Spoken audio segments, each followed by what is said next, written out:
యామిని కృష్ణ గారి చక్కగా మృదుమధురమైనటువంటి గాత్ర సంగీత సభను మీరు విన్నారు. వారికి ఒక్క మాట చెప్పాను, ప్రశాంతి నిలయంలో పాడగలిగిన స్థాయి మీకు ఉన్నది అని చెప్పాను వారికి. చేత మా ప్రయత్నాలు మేము చేస్తాం, మీరు కూడా ప్రార్థించండి అని చెప్పాను వారికి. అందాల చిరునవ్వుడెందాన ముద్రించు ఆనంద సాయికి వందనాలు, పొంగారు ప్రేమతో సింగారములికించు బంగారు సాయికి వందనాలు, కారుణ్య దృష్టితో లావణ్యములికించు కళ్యాణ సాయికి వందనాలు, చేతులు త్రిప్పుచు రాతలను మార్చేటి రతనాల సాయికి వందనాలు, పర్తి సాయికి 100 వందనాలు, వరద సాయికి 1000 వందనాలు, లలిత సాయికి 1,00,000 వందనాలు, సత్యసాయికి 1,000,000,000 వందనాలు. సర్వజగద్రక్షకుడు, దీనానాథుడు, అనాథనాథుడు అయిన సత్యసాయి పరమాత్మని యొక్క దివ్య శ్రీచరణాలకు అనంతకోటి ప్రణామాలు చేస్తూ, సత్యసాయి దివ్యనామస్మరణతో తరిస్తూ, సత్యసాయి సేవలో మీ జీవితాలను ధన్యం చేసుకుంటున్నటువంటి సత్సాంగత్యానికి నా ప్రేమపూర్వక సాయిరాం. సాధారణంగా ఇట్లాంటి మన సంస్థలలో వచ్చినప్పుడు స్వామి యొక్క దివ్య లీలా విశేషాలని అన్నిటినీ కూడా చెప్పడం జరుగుతూ ఉంటుంది. కానీ స్వామి అసలు తన భక్తులు ఎలా ఉండాలి అని చెప్పారో అది చాలామంది చెప్పరు. ఇవాళ చెప్దాం అనుకుంటున్నాను నేను. ఇంకేదంటే స్వామి చాలా స్పష్టంగా తన భక్తుడు ఎలా జీవించాలో చక్కగా చెప్పారు. అది చాలా సులభమైంది, అయినా మనం ఆచరించాం. ఇదే మనం సత్యసాయి భక్తుడిని చూడగానే చుట్టుపక్కల మనం కూడా ఇలా ఉండాలి అని అనిపించాలి. అది ఎట్లా చెప్పాడంటే, అవతారానికి అనేకమైనటువంటి అవతారాలు వచ్చాయి. రామావతారంలా కృష్ణావతారం లేదు, కృష్ణావతారంలా తర్వాత అవతారాలు లేవు. కృష్ణుడు కేవలం భగవద్గీత చదవక్కల్లా, ఆయన 5 శ్లోకాలు చదివితే చాలు ఆయన ఏం చేస్తాడో మనకు అర్థమైపోతుంది. ఆయన ఏమన్నాడు మొట్టమొదటి శ్రీకృష్ణ పరమాత్మ అంటే, యదా యదా హి ధర్మస్య గ్లానిర్భవతి భారత అభ్యుత్థానమధర్మస్య తదాత్మానం సృజామ్యహం అని. ఎప్పుడెప్పుడే ధైర్యానికి హాని కలుగుతూ ఉంటుందో నేను ధర్మాన్ని ఉద్ధరించడానికి నేను అవతరిస్తానయ్యా అని అన్నాడు. చెప్పాడు కదా, 6,000 సంవత్సరాల కిందట చెప్పాడు ఆయన. చెప్పిన తర్వాత మళ్ళీ అవతరిస్తే ఏమయ్యా నువ్వు దేవుడువా అని అడుగుతున్నాం మనం. నేను అవతరిస్తాను రా బాబు అని చెప్పాడు ఆయన శ్రీకృష్ణ పరమాత్మ చాలా స్పష్టంగాను. ప్రతి యుగంలోనే ధర్మాన్ని సంస్థాపన చేయడానికి నేను అవతరిస్తానంటే మళ్ళీ అవతరిస్తే నువ్వు అవతారమా, నువ్వు దేవుడువా అని అడుగుతున్నాం మనం. కానీ అట్లాంటి అవతారాలు చాలా వచ్చినాయి. తర్వాత ఏం చెప్పాడు అంటే, ఇది మొట్టమొదటిది. తర్వాత ఏం చెప్పాడంటే, ఆయన తాను ఎందుకు అవతరిస్తారో కూడా చెప్పాడు.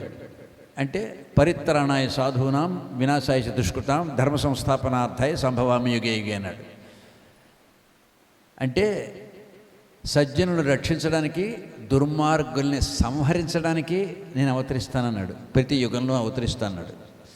కానీ ఇక్కడే కొంచెం ఈ ప్రేమావతారంలో భగవాన్ సత్యసాయి ఏం చెప్పారు, సన్మార్గుల్ని రక్షించడానికి, దుర్మార్గుల్ని సంస్కరించడానికి సంహరిస్తాను అల్లా ఆయన ప్రేమావతార మూర్తి కనుక.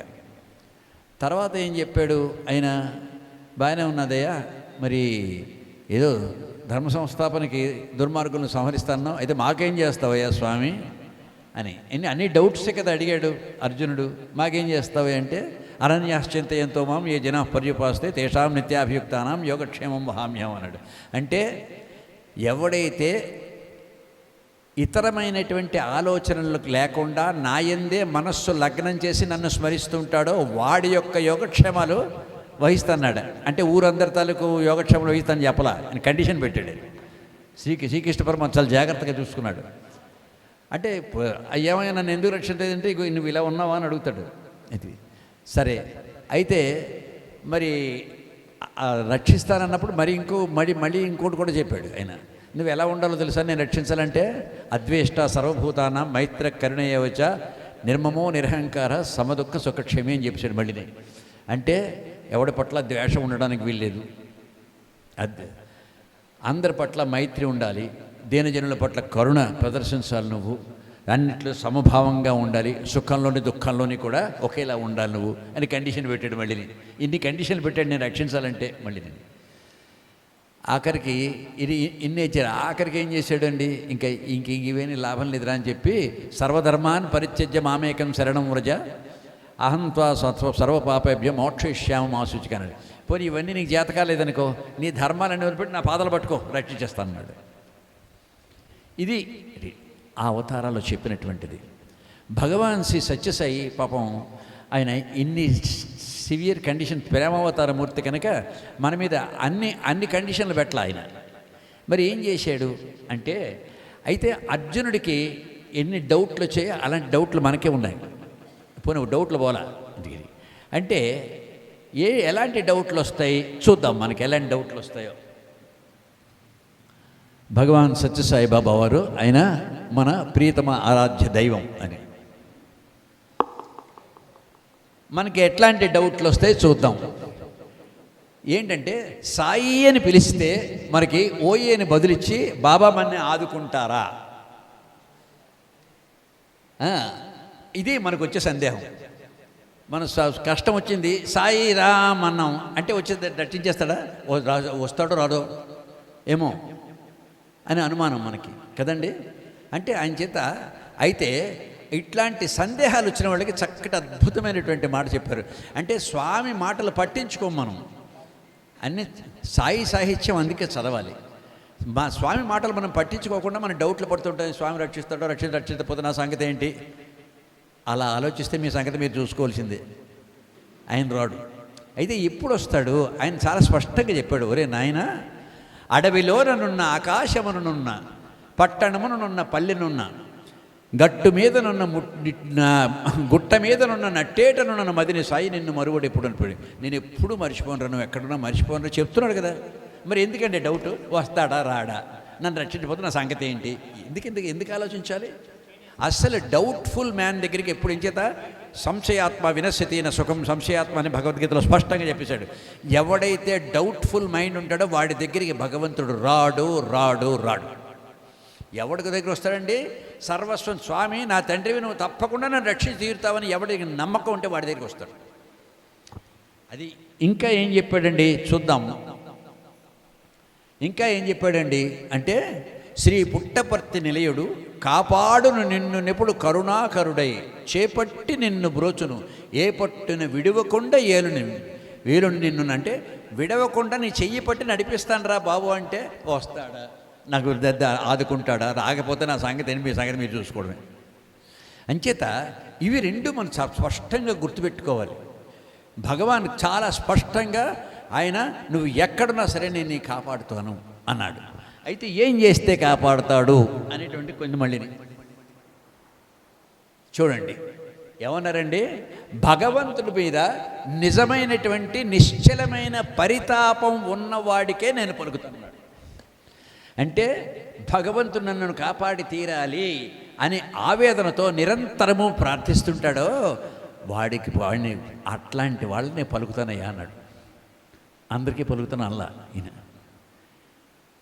అంటే నిజమైనటువంటి పరితాపం శ్రేవణ నిజమైనటువంటిది, నిశ్చలమైనటువంటిది.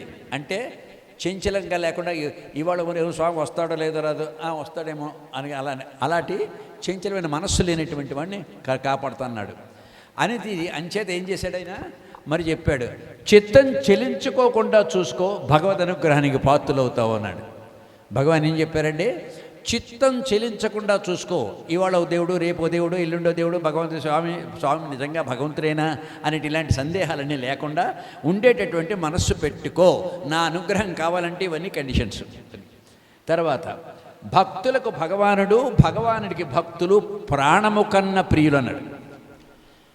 ఒరే బాబు నాయన, నువ్వు నన్ను ఎంత ముఖ్యంగా నా ప్రాణంలో ఎలా భావిస్తున్నావో నేను కూడా భావిస్తున్నాను రా బాబు, నా భక్తులే నా ప్రాణం అంటున్నా నేను కూడా అన్నాడు. ఆ భగవంతుడు మన గురించి ఆలోచిస్తారా లేడా అని అనుమానం ఉంది కదా. అంటే సందేహాలు పెట్టుకోకు, నీకు ఎంత ప్రాణమో నాకు కూడా నువ్వు అంతే ప్రాణం అని భగవాన్ చాలా స్పష్టంగా చెప్పాడు. తర్వాత ఇంకా ఏం చెప్పాడు, అంటే ఏమేం చేస్తాడు, నా చెంతకు భక్తిని తెచ్చి శక్తిని తీసుకెళ్ళండి అన్నాడు. భక్తితో నా దగ్గరికి రా, నువ్వు ఎటువంటి కష్టం వచ్చినా భరించగల శక్తిని నేను ఇస్తాను రా అన్నాడు. స్వామిని ఒకడు అడిగారు, స్వామి నీ భక్తులకి నువ్వు ఇచ్చేటువంటి గొప్ప వరం ఏమిటి స్వామి అని అడిగాడు. అంటే నా భక్తులకి వాళ్ళ కష్టాలని కన్నీళ్ళని భరించే శక్తి ఇస్తాను బంగారు. చూసారా? అంటే అట్లా ఏంటి తట్టుకునేటువంటి శక్తి నాకు డాక్టర్ కైలాసరావు గారని విశాఖపట్నంలో ఉన్నారు. వారికి 3 కొడుకులు. ఆయనకేమండి 3 కొడుకులండి, ఆయన పెద్ద డాక్టర్ అండి అని అందరూ అన్నారు. అయితే పెద్ద కొడుకు ఎంబీబీఎస్ అయిపోయింది, ఎంఎస్ పాస్ అయిపోయి ఫస్ట్ క్లాస్లో పాస్ అయ్యి ఇంటికి చెప్పడానికి వస్తూ యాక్సిడెంట్ చనిపోయాడు. రెండో కొడుకు ఎంబీఏ పాస్ అయ్యి ఇంకా పెద్ద ఉద్యోగంలో చేరుతాడు అనుకున్న సమయంలో ఆయన మారిషస్ ఒక విహారయాత్రకి వెళ్ళి అక్కడ ఒక నదిలో పడి చనిపోయాడు. వీరిద్దరూ చనిపోతే మూడవ మధ్యవాడు ఏం చేశాడు, పాపం ఆయన మతిస్థిమితం కోల్పోయాడు మూడోవాడు. ఇది పరిస్థితి. ఏం చేయాలండి, ఫోటో తిప్పియాలి, అంతేనా? కానీ వారు అప్పటి నుంచి కూడా వారు నిరంతరము కూడా స్వామి సేవ చేసుకుంటూనే పుట్టపర్తిలో ఉండేవారు. ఆర్థోపెడిక్స్ విభాగానికి అధిపతిగా ఉండి చక్కగా ఆయన ఎంతో చక్కగా ఆయన సేవలు చేశారు. ఎంతోమందికి ఉచితమైనటువంటి ఆపరేషన్లు చేశారు. ఇది అంటే అటువంటి అంత కష్టాన్ని తట్టుకునే శక్తి ఎవరిచ్చారు? భగవాన్ బాబా. వారు ఇటువంటి కష్టాన్నైనా సరే తట్టుకునేటువంటి శక్తి ఇస్తాడు భగవాన్ శ్రీ సత్యసాయి. ఇది మర్చిపోకూడదు. తర్వాత ఏం చెప్పాడు ఆయన, నీ దుఃఖములు, నీ కలతలు, నీ ఆతృతలు వీటిని నా వద్ద వదిలి ఆనందమును, శాంతిని, సహనాల్ని తీసుకెళ్ళండి అన్నారు. స్వామి అంటుంటారు, ఒరే నాయన నీ జీవితం నా చేతిలో పెట్టరా, రక్షిస్తానంటే ఆ పెట్ట నా పట్టు నా జీవితం నాదిన పట్టు కూర్చుంటారు, నేనేం చేయనన్నాడు. స్వామి ఇప్పుడు కూడా నీ జీవితాన్ని నా దగ్గర పెట్టు, నా చేతిలో పెట్టు, నేను తప్పకుండా నేను రక్షించి తీరుతాను అంటాడు. ఆ పెట్టడమే చెయ్యమండి. మనం భగవంతుడికి వదిలిపెట్టాం. మనమే అన్నీ సాధించగలమని అనుకుంటాం. మనం ఎప్పుడైతే మనం సాధించగలం అనుకుంటే అయితే సాధించుకో బంగారు అంటాడు. గజేంద్రుడు 10,000 సంవత్సరాలు యుద్ధం చేశాడు మొసలతోటి, రాలా దేవుడు. భక్తుడే మరి, భక్తుడు కదా, కేకేసే రాలా. ఎప్పుడు వచ్చాడండి, లావొక్కింత లేదు ధైర్యము విలోలంబయ్యే ప్రాణంబుల ఠావులు తప్పిన మూర్చ వచ్చి తనుగుండస్సని శ్రమం వేయడం రావే ఈశ్వర కావే విరద సంరక్షించు భద్రాత్మక అంటే అప్పుడు వచ్చాడు. అంతవరకు రా, నువ్వు తప్ప నాకు గతి లేదు అంటే కానీ భగవంతుడు రాడు నీకు. ఇది తప్పకుండా గుర్తుపెట్టుకోవాలి ఎప్పుడు కూడా. భగవంతుడి పట్ల అయితే భగవంతుడి యొక్క అనుగ్రహం మనకు కావాలి అనుకుందాం. మనం ఏంటన్నారు, స్వామి ఆ కలతలన్నీ నీ నీ నీ దుఃఖాలన్నీ నాకు ఇచ్చిరా బాబు అన్నాడు. అవి ఇవ్వాలి కదా, ఇవ్వాలి. ఇస్తే అప్పుడు మనకి శాంతి, సహనాలు అన్నీ ఇస్తాడు భగవంతుడు. ఇక్కడ చూడండి, చాలా చిన్న 2 ముక్కల్లో చెప్పేసాడండి. నా పని నువ్వు చేయి బంగారు, నీ పని నేను చేస్తాను. ఆ పనే చెయ్యం మనం. 24 గంటలు ఎవడైతే స్వామి పని చేస్తూ ఉంటాడో కొంగు బంగారమే కాపాడుతారు. ఇది నా స్వీయ అనుభవం. 20 అయితే ఇప్పుడున్నారు, ప్రసాదరావు గారు ఉన్నారు, నాకు అనిపిస్తుంది ఇంత గొప్ప మందిరానికి వచ్చినప్పుడల్లా నాకు ఒకటి అనిపిస్తుంది, ప్రశాంత్ నిలయంలో ఉన్నట్టు అనిపిస్తుంటుంది. ఇక్కడ కాగా చూడండి, అంటే ఇది చాలా అవసరం. స్వామి పని ఎవరు చేస్తే ఆయన పని స్వామి తప్పకుండా చేసుకుంటాడు. ఎప్పుడు నేను నాకు వివాహం కాక ముందు నుంచి నా 1965వ సంవత్సరం దగ్గర నుంచి స్వామి దగ్గరికి వెళ్తున్నాను నేను.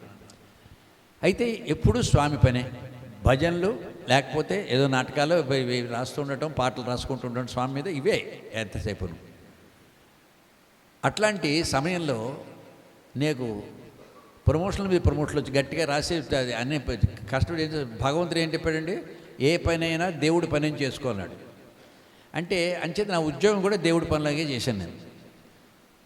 చేస్తే ఒకమారు నాకు పరీక్ష వచ్చింది. పరీక్షకి ఎగ్జిక్యూటివ్ ఇంజనీర్ పరీక్షకి రాశాను. నేను సెలెక్ట్ అయ్యాను. సెలెక్ట్ అయితే కొంచెం మా విశాఖపట్నంలో ఉన్నటువంటి నా తోటి ఇంజనీర్లు అందరూ కూడా ఎవరో వాడి కాళ్ళు వీడి కాళ్ళు పట్టుకొని పెద్ద వాళ్ళ కాళ్ళు పట్టుకొని విశాఖపట్నం చుట్టుపక్కల ప్రాంతాల్లో విశాఖపట్నంలో ఒకడు, విజయనగరంలో కూడా అలాగా ఇక్కడ పోస్టింగ్లు సంపాదించుకున్నారు. నన్ను నాగ్పూర్లో పెద్ద పుల్లు తిరిగే అడవిలో వేసేదాన్ని. పెద్ద పుల్లు తిరిగే అడవిలో 93 బ్రిడ్జిలు 9 నెలల్లో కట్టాలి. అసాధ్యమైన విషయం. ఏం చేద్దంటే ప్రైమ్ మినిస్టర్ గారి ప్రాజెక్ట్ అది. అంటే అందరూ సత్యసాయిబాబా నమ్ముకున్నాడు కదా దేవుడని, మంచి పని అయింది, అడవిలో తోసాడు అన్నాడు. మాకు చాలా అంటే నేను ఒకటే చెప్పాను, నా దేవుడు నాకు కష్టం ఇచ్చినా సరే నా మంచికే ఇస్తాడు, నేను ఖచ్చితంగా వెళ్ళిపోతాను అని చెప్పాను. నేను దేవుడి కాళ్ళు పట్టుకున్నాను, ఎవడి కాళ్ళు పట్టుకోను. ఈ దేవుడి కాళ్ళు పట్టుకున్నాను, ఇంకెవడి కాళ్ళు పట్టుకోను. నా స్వామి నాకు ఏం చేసినా నా కోసం మంచిగా చేస్తానని వెళ్ళిపోయాను. అన్నం దొరకదు. సో వారం రోజులంతా ఆ అడవిలో దొరికే పళ్ళు తినడం, ఆ వారానికి ఒకమారు నాగ్పూర్ వచ్చి భోజనం చేయడం, అలా చేసేవాడు. అయితే నేను ఎప్పుడు హాయిగా నవ్వుతూ తిరుగుతున్నాను. నాకు తెలిసిన పెద్ద ఇంజనీర్ గారికి ఫోన్ చేశాను, బాబు ఇలాంటి పని చేయాలి నేను, మీరు ఎన్నో కట్టారు కదా, నాకు దయచేసి ఏంటంటే ఆయన వెంటనే చెప్పేశాడు, ఏం పర్వాలేదు, ఇలా చేయవయ్యా, ఇలా చేయాలి సలహాలు ఇచ్చాడు. అంటే ఆ సలహాలు చేసుకున్నాను. 8 నెలల 29 రోజుల 23 గంటలు 1 బిఫోర్, 1 గంట ముందు నా 93వ బ్రిడ్జ్ ఫినిష్ అయిపోయింది. 5 బ్రిడ్జులు, 6 బ్రిడ్జులు, 10 బ్రిడ్జులు కట్టవలసిన వాళ్ళందరూ కూడా ఇలా అమ్మో అవుతాయి లేదు అవుతారని బుర్ర పీకిసుకుంటూ ఉండేవారు. నేను ఎప్పుడు నవ్వుతూ తిరుగుతుండేవాడిని హాయిగాను. నేను హాయిగా నవ్వుతూ ఎప్పటి నుంచి పొద్దున్న లేవగానే శుభ్రం గంట నామ సంకీర్తన, సాయంకాలం నామ సంకీర్తన చేసుకోవటం. ఇదేంటి ఎప్పుడు పాడుతూ కూర్చుంటాడు, ఎప్పుడు అవుతాయి అనుకున్నాడు. నేను రాత్రి పగలు చేశారు పాపం. కాంట్రాక్టర్లందరికీ చెప్పాను, మిమ్మల్ని నేనేమీ అన్నాం, కానీ పని మాత్రం పర్ఫెక్ట్గా ఉండాలి అని చెప్పాను. మంచినీళ్ళు కూడా నాకు ఇవ్వకలేదు, నా మంచినీళ్ళు నేను తెచ్చుకోనని చెప్పాను. 93 బ్రిడ్జులు 9 నెలలు ఎవడు కట్టాడని సాధ్యమా? అసాధ్యమైన విషయం. అట్లాంటి అడవిలో, అలాంటి అడవిలో కట్టించారంటే ఎవరండి? వారి యొక్క దివ్యానుగ్రహం. మనం అది చేసాం. మనం చేసామనుకుంటే అంతకంటే అజ్ఞానం మరొకట్లేదు. స్వామి చేయించాడు. అట్లాగా చేసిన నాకు GM అవార్డు వచ్చింది, జనరల్ మేనేజర్ అవార్డు వచ్చింది. అవార్డు వచ్చిన తర్వాత జనరల్ మేనేజర్ వచ్చి అడిగారు, నీకేం కావాలి, ఎంత కష్టపడి పనిచేసావు అంటే, నేను వెళ్ళిద్దరు విశాఖపట్నం ట్రాన్స్ఫర్ చేయించండి, నా నాన్నగారు పెద్దవారు 95 సంవత్సరాలు, నా అమ్మగారికి 90 సంవత్సరాలు ఉన్నాయి, అడిగి వెళ్ళిపోవాలంటే అరగంటలో ట్రాన్స్ఫర్ చేసి, ఈయన చాలా మంచి ఇంజనీర్ కాబట్టి ఇంపార్టెంట్ వర్క్స్ మాత్రమే ఈయనకి ఇవ్వాలి అని రాసి పంపించాడు. వచ్చాము. అంటే ఇక్కడ మేము ఉండిపోయిన వాళ్ళందరికీ రోడ్లు, కాలువలు కట్టి ఉద్యోగాలు ఇచ్చారు. నాకేమో electrical loco shed, Vizianagaram railway station నేనే కట్టాను. విజయనగరం రైల్వే స్టేషను ఇలాంటివన్నీ కట్టే ఇచ్చారు. వీటన్నిటికీ నేను కట్టిన ఎలక్ట్రికల్ లోకో షెడ్ బెస్ట్ అంది ఇండియన్ రైల్వేస్ అని వచ్చింది. అయినంటే ఇక్కడ 2 GMs అవార్డులు, అక్కడ 2 GMs అవార్డులు వచ్చాయి, 4 GMs. ఓ నాయన, వీడేదో అక్కడ పోయాడంటే సంకలు గుద్దుకున్న, అడవిలో పోయాడంటే వీడికి అన్ని అవార్డులు పుచ్చుకొని వచ్చేసాడు అని చెప్పి అక్కడున్న వాళ్ళందరికీ కూడా ఇలాంటి రికార్డు లేదు కాబట్టి వాళ్ళందరి మీద నాకు ప్రమోషన్ ఇచ్చేశారు. అది భగవంతుడు ఏం చేస్తుంది. ఎందుకు చెప్తున్నానంటే, భగవంతుడు ఏ కష్టం ఇచ్చినా మీ మంచి కోసమే ఇస్తాడు. ఇది నేను చెప్తున్నాను. కష్టం ఇచ్చేయడం భగవంతుని ఎప్పుడు అనుకోకండి. ఆయనకి ఎప్పుడు మనకి కష్టపెట్టడానికి ఇవ్వడు. ఎందుకు ఇస్తాడంటే మనకి మేలు చేయడానికే ఇస్తాడు అటువంటిది. అంచేత మన కష్టం వచ్చిన వెంటనే అయ్యో నా కష్టం వచ్చింది తీర్చలేదే స్వామి అని అనుకోకండి. ఇది మీ మంచి కోసమే ఇస్తాడు. ఇది ఎప్పుడు కూడా గుర్తుపెట్టుకుంటూ ఉండాలి మనం. అంచేత ఏం చేయాలండి? వారి పని చెయ్యాలి. మీరు ఎప్పుడు కూడా స్వామి పని చేస్తూ ఉండండి అని. ఇప్పుడు ఈ మందిరంలో పొద్దున చాలామంది వచ్చారు, మరి అంతమంది ఎందుకు రాలేదు? ఇప్పుడు ఇది కమిట్మెంట్ లేకపోవటం. మనకి భగవంతుడి పట్ల కమిట్మెంట్ ఉండాలి. స్వామి ఎప్పుడూ కూడా మనం భజన ఇక్కడ మీరు ఎప్పుడైనా సత్యసాయి సేవా సంస్థల్లో కార్యక్రమంలో భక్తులు చేయవలసిందంటే, పాపం కార్యకర్తలు వాళ్ళు కష్టపడి చేస్తుంటారని, భక్తులు చేయవలసిందంటే 6 గంటల ప్రోగ్రామ్ అంటే 5 నిమిషాల తక్కువ 6కే ఇక్కడ ఉండడం నేర్చుకోవాలి. పర్లేదు, ఒక 5 నిమిషాలు లేట్ అయితే ఏమవుతుందండి, భగవంతుడి పని. అంచేత మీకు కష్టం వచ్చినప్పుడు పర్వాలేదు బంగారు, ఒక 10 నిమిషాల తర్వాత వస్తానులే అంటే ఏమవుతుంది? అప్పుడు మాత్రం సమయానికి వచ్చేయాలి. మనకు కష్టం వస్తే అంటే వెంటనే సాయిరామ్ అనగానే వచ్చి రక్షించేయాలి. మనం మాత్రం భజనకి కరెక్ట్గా రాం. ఇవాళ భజనకి వెళ్ళకపోతే రోజు వెళ్తున్నాం కదా, ఇవాళ వెళ్ళకపోతే ఏంటండి మనిషి నా ఏంటంటే 100 మంది భజనకి 100 మంది, నగర సంగీతని 10 మందిని, మరి ఈ 90 మంది ఏమైపోయారు? స్వామి చెప్పారు నగర సంకీర్తనం ఏంటనుకున్నారు? నగర మహాభావులు మీరాభాయి, త్యాగరాజ స్వామి, తుకారాం ఇలాంటి వీళ్ళందరూ చేసిందంతా నగర సంకీర్తనే. వాళ్ళకి దివ్యానుగ్రహం, భగవంతుడి దివ్యానుగ్రహం రాలేదా అని చెప్పి మీరు చెప్పారు నగర సంకీర్తనకి వెళ్ళేవాడే నిజమైనటువంటి భక్తుడు బంగారు అన్నారు భగవాన్ సత్యసాయి. చాలా స్పష్టంగా అన్నారు, నగర సంకీర్తనకి వెళ్ళే నిజమైనటువంటి భక్తుడు అన్నారు. ఇంచేతనంటే మీరు ఏ భజనలో కూర్చోండి, ధ్యానం చేసుకోండి, జపం చేసుకోండి, ఏం చేసుకోండి, మీ తాలూకు మనస్సు భగవంతుడి మీద లగ్నం అవ్వడం చాలా కష్టం. కానీ మీరు నగర సంకీర్తన వెళ్ళండి, పంచ కర్మేంద్రియాలు, పంచ జ్ఞానేంద్రియాలు, బుద్ధి, మనస్సు భగవంతుని మీద లగ్నమయ్యే ఒకే ఒక కార్యక్రమం నగర సంకీర్తన అని చెప్పారు. ఎంచేదంటే కాళ్ళు నడుస్తుంటే, చేతి తప్పట్టు కొడుతుంటే, నోరు పాడుతూ ఉంటుంది, అన్ని అంగాలు పనిచేస్తుంటాయి దేవుడి గురించే. అంచేత ఇది నగర సంకీర్తనకి అప్పుడు ఏ పనులు ఉండవు, ఏ పనులకి ఇబ్బంది ఉండవు, అయినా వెళ్ళాం.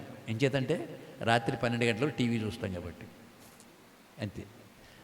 అంచేత ఇప్పుడు భగవాన్ బాబా వారి యొక్క దివ్యమైనటువంటి అనుగ్రహ ఆశీస్సులు కావాలంటే ఏం కావాలి చూద్దాం. కండిషన్స్ అంటే అచంచల విశ్వాసము, నిరంతర చింతన, ఆజ్ఞాపాలన, భగవన్నామ స్మరణ, నిస్వార్థ సేవ, ధ్యానము. ఇవి ఒకటి కలిసి ఇంకా ఉన్నాయి, అది చెప్తారు. అచంచల విశ్వాసం ఉండాలి. అచంచల విశ్వాసం అంటే ఏంటి? సత్యసాయిబాబా దేవుడా అని ఎవరినైనా అడిగారు మిమ్మల్ని, ఒక్క క్షణం కూడా ఆలోచించకుండా రావణాసుర సంహారం చేసిన శ్రీరామచంద్రమూర్తి, గోవర్ధనగిరి ఎత్తున శ్రీకృష్ణ పరమాత్మ, మత్స్యకూర్మ వరాహ నారసింహాద్య అవతారం వంటి స్వామి నా స్వామి భగవాన్ సత్యసాయి ఎవడు గుండె చరిచి చెప్పగలిగితే వాడిని చేయి పట్టి నడిపిస్తాడు భగవాన్ సత్యసాయి. ఖచ్చితంగా తెగుతాడు, అది పని ఉంటాడు. తప్పట్టు కొట్టరండి. భగవంతుడు ఎలా నడిపిస్తాడని చెప్పిన అప్పుడు తప్పలు కొట్టకూడరా? మరి దేనికి అప్పుడు అడుగుతారు మీరు? అంచేత అటువంటి నమ్మకం, అంటే నమ్మకం లేదనమాట, ఎక్కడో ఏమో ఉందో లేదో మనకి అది నమ్మకం ఉండాలి. అట్లాంటి నమ్మకం నా దేవుడు భగవాన్ సత్యసాయి అనేటువంటి నమ్మకం ఉండాలి మీకు. రెండవది ఏంటంటే నిరంతర చింతన. ఎక్కడికి మీరు హాయిగా వెళ్ళక్కడ చెప్పరు, వెళ్తున్నారు, బస్సులో కూర్చున్నారండి, అలా వాడి మొహం వీడి మొహం చూసుకుపోతే కళ్ళు మూసుకొని హాయిగా సాయి ఈశ్వరాయ విద్మహే సత్యదేవాయ ధీమహి తన్న సర్వ ప్రచోదతి అనుకోవచ్చు కదా. అలా అనుకోవాలంటారు స్వామి. ఎప్పుడు నీకు కూడా ఏమాత్రం సమయం వచ్చినా హాయిగా నామ సంకీర్తనం చేసుకో, లేదా హాయిగా సాయి గాయత్రి చదువుకో, లేదా ఏమి పంచాక్షరి మహామంత్రం ఓం శ్రీ సాయిరామ్ అనుకో, ఏదో ఒకటి అనుకో. నిరంతర చింతన అంటే అది. భగవంతుని ఎప్పుడైతే నిరంతరము మీరు ఆయన గురించి ఆలోచిస్తుంటే అప్పుడు ఏం చేస్తాడంటే ఆయన మీ గురించి ఆలోచిస్తాడు.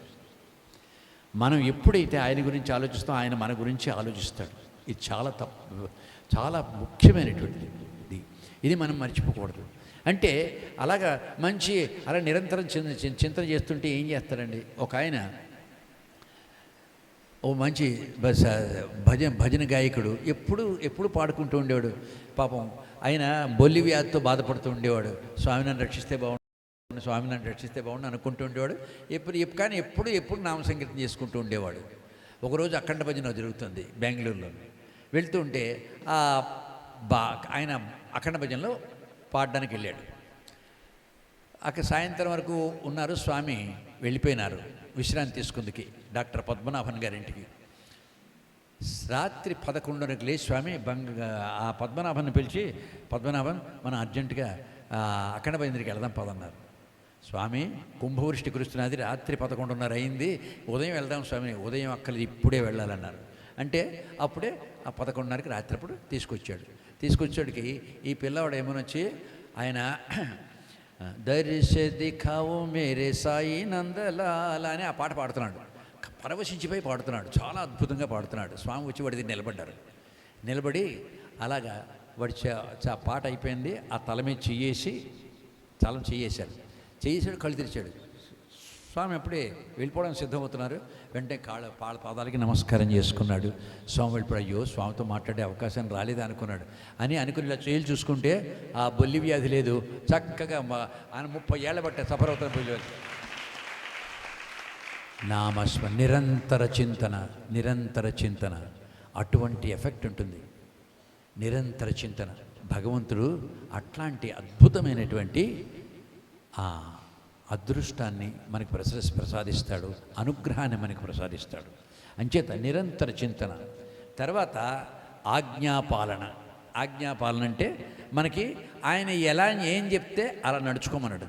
ఆయన ఏం చెప్పాడైనా అంటే మనసునందున మంచి మాటలందున మంచి చేతలందున మంచి పొడమకున్న సాయి మిమ్ము మెచ్చి సంతోషమెటిలిచ్చు అన్నాడు. ఒరే నాయన, మనస్సులో మంచి ఆలోచన లేకుండా మాటలో మంచి లేకుండా చేతల్లో మంచి లేకపోతే నిన్ను ఎలాగా నిన్ను చూసి ఎలా సంతోషించమన్నావురా బాబు అని అడిగాడు. అంటే ఇది సత్యసాయి భక్తుడికి ఖచ్చితంగా ఉండొచ్చు. మనసునందున మంచి, మాటలందున మంచి, చేతలంజున మంచి, ఈ మూడు ఉండి తీరాలి, త్రికరణ శుద్ధి ఉండాలి అని చెప్పి స్వామి చెప్పారు. సత్యసాయి భక్తుడికి ఖచ్చితంగా ఉండవలసినటువంటి లక్షణాలు ఇవి. తర్వాత భగవన్నామ స్మరణ ఎందుకు చెప్పారండి స్వామి? నిరంతరము భజన చేసుకో అన్నారు. ఎందుకు చేశారు ఆయన?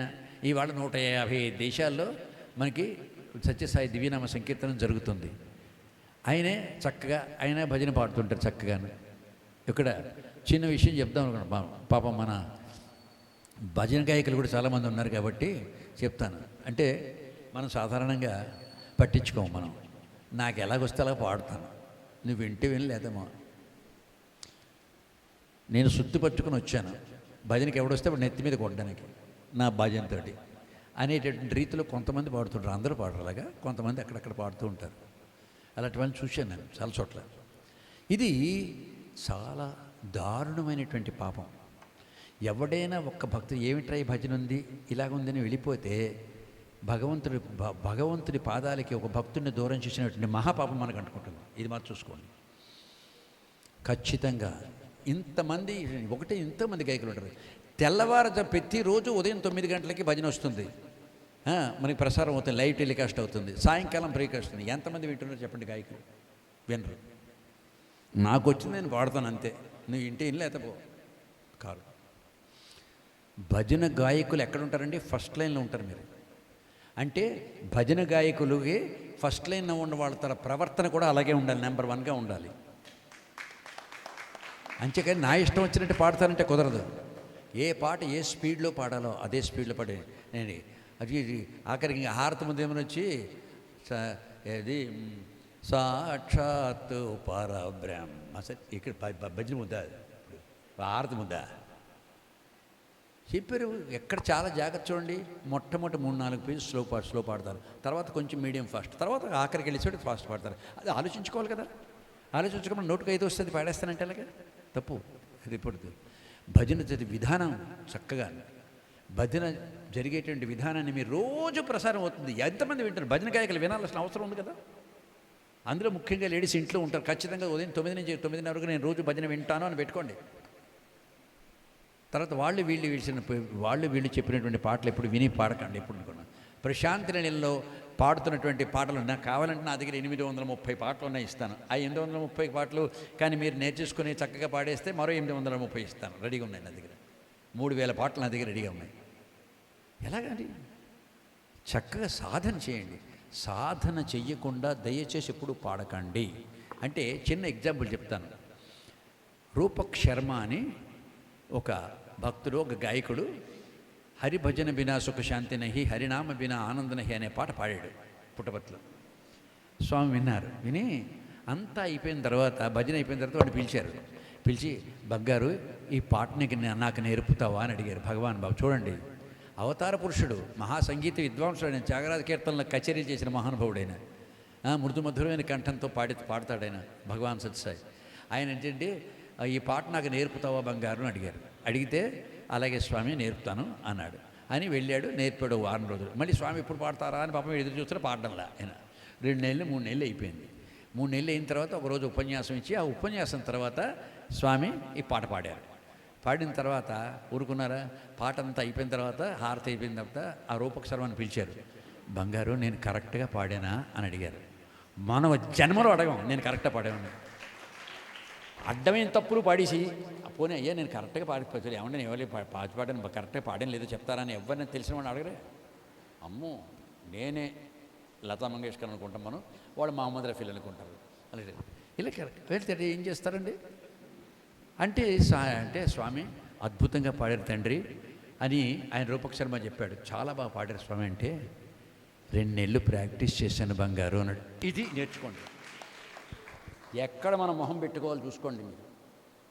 భగవంతుడు అంత గొప్ప గాయకుడు, ఒక పాటని 2 నెలలు ప్రాక్టీస్ చేసి స్వామి రాశాడు. ఒక్కరోజు మనం ప్రాక్టీస్ చేయము. ఎంత దారుణం అండి! ప్రాక్టీస్ చేయకుండా, సాధన చేయకుండా పడితే మహాపాపం. ఇది చెప్తాను మీకు. ఎప్పుడు నించేతంటే మీ వెనకాతలు ఉంటారు, ఆ వెనకాతలు కూర్చున్న వాళ్ళందరూ వెరివాళ్ళు లేరేం కారు వాళ్ళు. ఆ వెరివాళ్ళు విద్వాంసులు ఉంటారు, ఎంతో మంచి భక్తులు ఉంటారు, వెనక ఉన్న వాళ్ళు ఎంతోమంది మంచి భక్తులు ఉంటారు. స్వామి పట్ల అచంచల భక్తి విశ్వాసాల నుండి తనకు ఆధ్యాత్మికమైనటువంటి ఒక ఇన్స్పిరేషన్ కలగాలని చెప్పి వస్తారు. వాళ్ళకి ఆడి సుత్తెచ్చి కొడతాం మనం వాడిని. చాలా తప్పండి. ప్రతి వాళ్ళు కూడా సాధన చేయకుండా పాడాలి. తర్వాత గొంతుకు సాధన చేయాలి. పాట బాగుండాలంటే గొంతు బాగుండాలి. గొంతు బాగుండాలంటే ఏం చేయాలంటే రోజు సాధన చేయాలి. కనీసం ఓంకారం 108 మాటలు చేయమంటే అది చేయరు. ఏమి చేయకుండా ఇక్కడ వచ్చి ఆ సుత్తొచ్చి కొట్టేస్తారు మన నెత్తి మీద. అంచేత దయచేసి భక్తులందరికీ, ముఖ్యంగా భజన గాయకులకి నమస్కారం చేసి చెప్తున్నాను, మేము చిన్నవాళ్ళైనా, మీరు దయచేసి సాధన చెయ్యకుండా పాడకండి.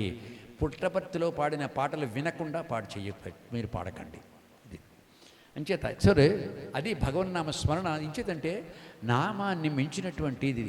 ఇవాళ మీరు 650 గ్రామాలకి మంచినీళ్ళు ఇచ్చారు మన యువకులు, గిరిజన గ్రామాలకి. వాళ్ళందరికీ నన్ను అడిగితేనేమో ఒక చిన్న ఈ డేటా కార్డులో అంటే ఏదో అంటారు, అది అందులో రికార్డ్ చేసి పాటలు ఇచ్చాను. ఆ గిరిజనులు అందరూ ప్రతివాడు జేబులో పెట్టుకెళ్ళిపోతారు, సెల్లో పెట్టుకెళ్ళిపోతారు. వాళ్ళు వెళ్ళిపోయి ఇవాళ ప్రతి గిరిజనుడు కూడా వాళ్ళ గ్రామంలో సాయి కుటీరిని కట్టుకుని సాయంకాలం భజన వాడి పనిలో వెళ్ళిపోతూ గిరిజన గ్రామాలకి పని చేసుకుంటూ వెళ్ళిపోతూ అడవిలో తిరుగుతుంటే ఎక్కడ చూసినా సత్యసాయి భజనే. వాళ్ళు సాయి భజనలు పాడుకుంటూ వెళ్తుంటారు. వాళ్ళకి ఉన్న భక్తి ప్రపత్తులు మనకు లేవే. ఎంత కరెక్ట్గా పాడుతున్నారు, పర్ఫెక్ట్గా పాడుతున్నారు వాళ్ళందరూ కూడా. 2 కోట్ల రూపాయల మందిరం కట్టేసుకున్నారు అక్కడ గరుగుబిల్లి అనే గ్రామంలో. ఎంత అద్భుతంగా కట్టారు. రోజుకి 2000 మంది వెళ్ళి దర్శనం చేసుకుంటున్నారు. 15,000 మంది వచ్చారు ఇనాగ్రేషన్కి. మా ఆల్ ఇండియా ప్రెసిడెంట్ గారు చేశారు. బొంబాయిలో ఎక్కడో కొత్త మందిరం ఓపెన్ చేస్తే 200 మంది వచ్చారట బొంబాయిలో. ఏంటయ్యా ఇక్కడ చూడయ్యా 15,000 మంది 20,000 మంది దాకా వచ్చారు ఇవాళ అని చాలా సంతోషించాడు పాపం. అంచేత మనం ఎప్పుడైనా సరే ఎక్కడ ఏ కష్టం నుంచైనా తప్పుకోవాలంటే చెయ్యవలసింది మీరేమి నాకు ఇది తండ్రి అది తండ్రి అని మరి ఇవ్వడకండి. మనం వచ్చే పెద్ద పొరపాటు ఏమిటంటే మనం లిస్ట్ ఇచ్చేస్తాం స్వామికి. స్వామి ఇదిగో నా కూతురికి అమెరికాలో 6 లక్షల రూపాయలు నెలకి తెచ్చుకునేవాడు అల్లుడు కావాలి, నా కొడుకు ఏమని వచ్చి ఫ్యాన్ కింద రోజుకి లేదా నెలకి 1 లక్ష రూపాయలు జీతం వచ్చే ఉద్యోగం కావాలి అని లిస్ట్ రాస్తాం. ఎందుకండి నీ అనుగ్రహం కావాలి తండ్రి అని ప్రార్థించండి. అందులో అన్నీ ఉన్నాయి కదా. మీరు ఎప్పుడు అంటే మీరు భగవంతుని ఇది చెయ్యి అని అడుగుతారంటే నీకు అన్నీ తెలుసు కానీ నా సంగతి నీకు తెలియదయ్యా, నా కష్టం నీకు చెప్పుకుంటే నీకు తెలియదన్నాను. మళ్ళీ ఏంటి ఇంట్లోనే సర్వజ్ఞాయ నమః సర్వాంతర్యామి అని పూజ చేస్తావు, తర్వాత నా లిస్ట్ ఇదిగో అంటావు. అంటే నీకేం తెలియదు సుమాని. ఏంటి మీరు సర్వజ్ఞానికి అర్థం ఏంటి? అంచేత మా అష్టోత్తర శతనామాలు చేస్తుంటే ప్రతి అష్టోత్తర శతనామాలకు అర్థాన్ని మీరు ఫీల్ అవ్వాలి. అప్పుడే భగవంతుడి యొక్క అనుగ్రహం లభిస్తుంది మనకి. సులభ ప్రసన్న నమః అన్నాడు. చాలా సులభంగా ప్రసన్నం అవుతాడు భగవాన్ సత్సాయి. కేవలం వారి నామస్మరణ చేసుకోండి. ఎక్కడ ఏది జరిగినా సరే, ఎప్పుడు ఏ సేవా కార్యక్రమం జరిగినా సరే హాయిగా నామ సంకీర్తన చేసుకుంటూ చేయండి.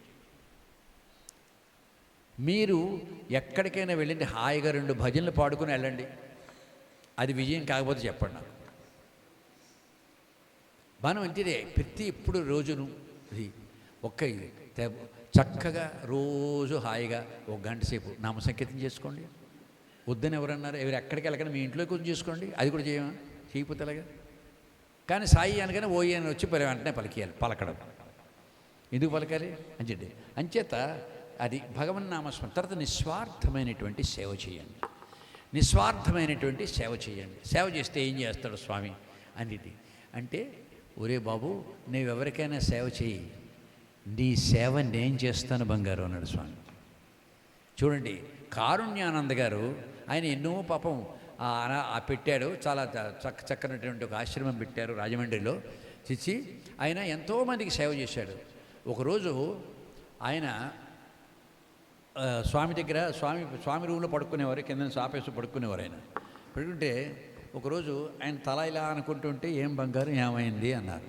అంటే స్వామి తలనొప్పి పెడుతున్నది అన్నాడు. అంటే ఒక స్టూడెంట్ని పిలిచి వీడు తల రాయమన్నారు స్వామి. తల రాస్తూ కూర్చున్నాడు వాడు.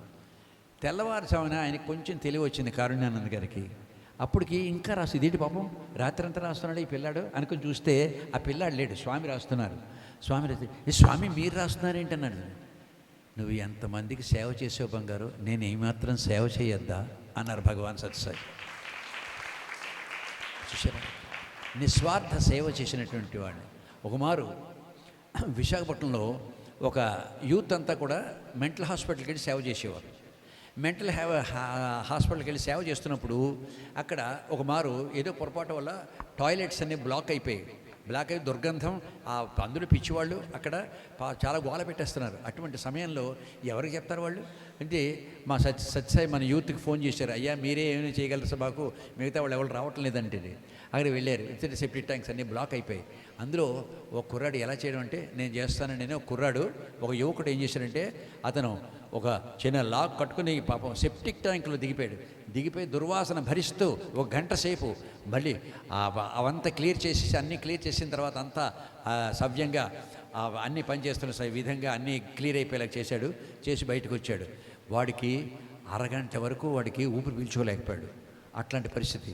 అంటే సరే అయిపోయిన తర్వాత మళ్ళీ వీళ్ళు ఎప్పుడో యూత్ అంతా విశాఖపట్నం యూత్ అంతా వెళ్ళారు అక్కడికి పుట్టపర్తి స్వామి దర్శనానికి. వెళ్తే భగవాన్ బాబా వీళ్ళకి పాద నమస్కారం ఇస్తూ వీడి దగ్గరికి వచ్చి ఉంగరం సృష్టించి ఇచ్చారు వాడికి. ఎలా తెలిసిందండి? సర్వాంతర్యామినే నమః. అంతే, ఆయన నువ్వు సేవ చేయి, నీ సేవ నేను చేస్తాను అన్నాడు. చేసాడా లేదా?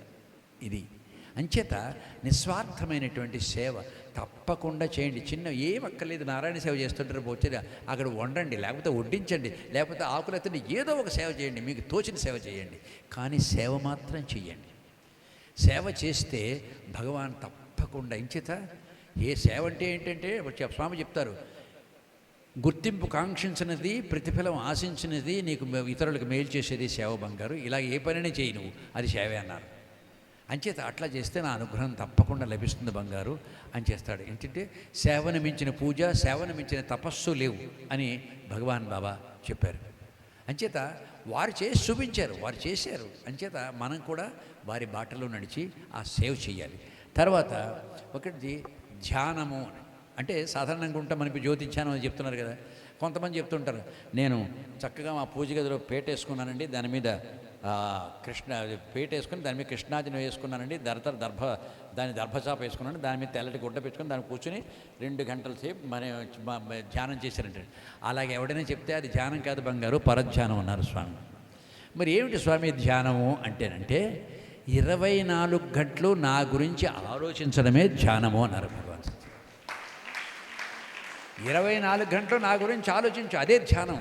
అంతేగాని ఇప్పుడు ఒక గంట కూర్చుని గంట మెడిటేషన్ చేశాను అని నువ్వు అన్నావంటే అసలు మెడిటేషన్లో లేవని అర్థం. అంటే నువ్వు మెడిటేషన్ చేశానటువంటి విషయం నీకు గుర్తుండకూడదు, దానిలో ఐక్యమైపోవాలి నువ్వు భగవంతుడితో. ఎంచేత ఏమవుతుంది అంటే స్వామి చెప్తారు, నామస్మరణలో నువ్వు భగవంతుడితో మాట్లాడతావు బంగారు అంటారు. ఎలాగా అంటే దయాసాగర కరుణాకరణ పడుతుంది. దయాసాగర కరుణాకర అంటా ఉంటా. అంటే ఏంటి, ఎవరితో మాట్లాడతాం మనం? భగవంతుడితో మాట్లాడతాం. నామస్మరణలో నువ్వు భగవంతుడితో మాట్లాడతావు బంగారు, ధ్యానంలో భగవంతుడు నీతో మాట్లాడతాడు బంగారు అన్నారు. ఇది అట్లాగంటే ఇవన్నీ ఆలోచించకూడదు. అది నిరంతరము మనం స్వామి యొక్క థాట్లో వారి ఆలోచనలోనే ఉండండి, అదే ధ్యానం అన్నారు. అది చాలా చూసుకోండి అన్నారు. దాని తర్వాత ఇంకా ఏం చేయమన్నారు చెప్పి చూద్దాం మనం. భగవాన్ ఇది అన్నిటికంటే అన్నారు. స్వామి ఏమన్నారు అంటే, స్వామి మీ అనుగ్రహం ఎలా లభిస్తుంది స్వామి అని అడిగితే ఫీల్ మై ప్రెజెన్స్ అన్నారు. మీ అనుగ్రహం ఎలా లభిస్తుంటే ఫీల్ మై ప్రెజెన్స్ అన్నాడు. మీరు ఏమీ అనకండి, భగవాన్ నా చెంతనే నా దగ్గరే ఉన్నారు, నా చేయి పెట్టి నడిపిస్తున్నారని నువ్వు అనుకో, నీ చేయి పెట్టి నడిపిస్తాను. ఏమో ఏ పుట్టపత్రులున్నాడో స్వామి ఏమో వస్తాడో రాడు ఇంకెందుకు, నేను పక్కన ఉన్నాను అనుకుంటే కదా రావడానికి. స్వామిని ఒక ఆయన అన్నాడు అంటే you must feel my presence అన్నారు స్వామి. నేను నీ చేతనే ఉన్నాను అనుకోవాలి బంగారు అన్నాడు. నేను అనుకుంటున్నాను స్వామి అన్నాడు ఒక ఆయన.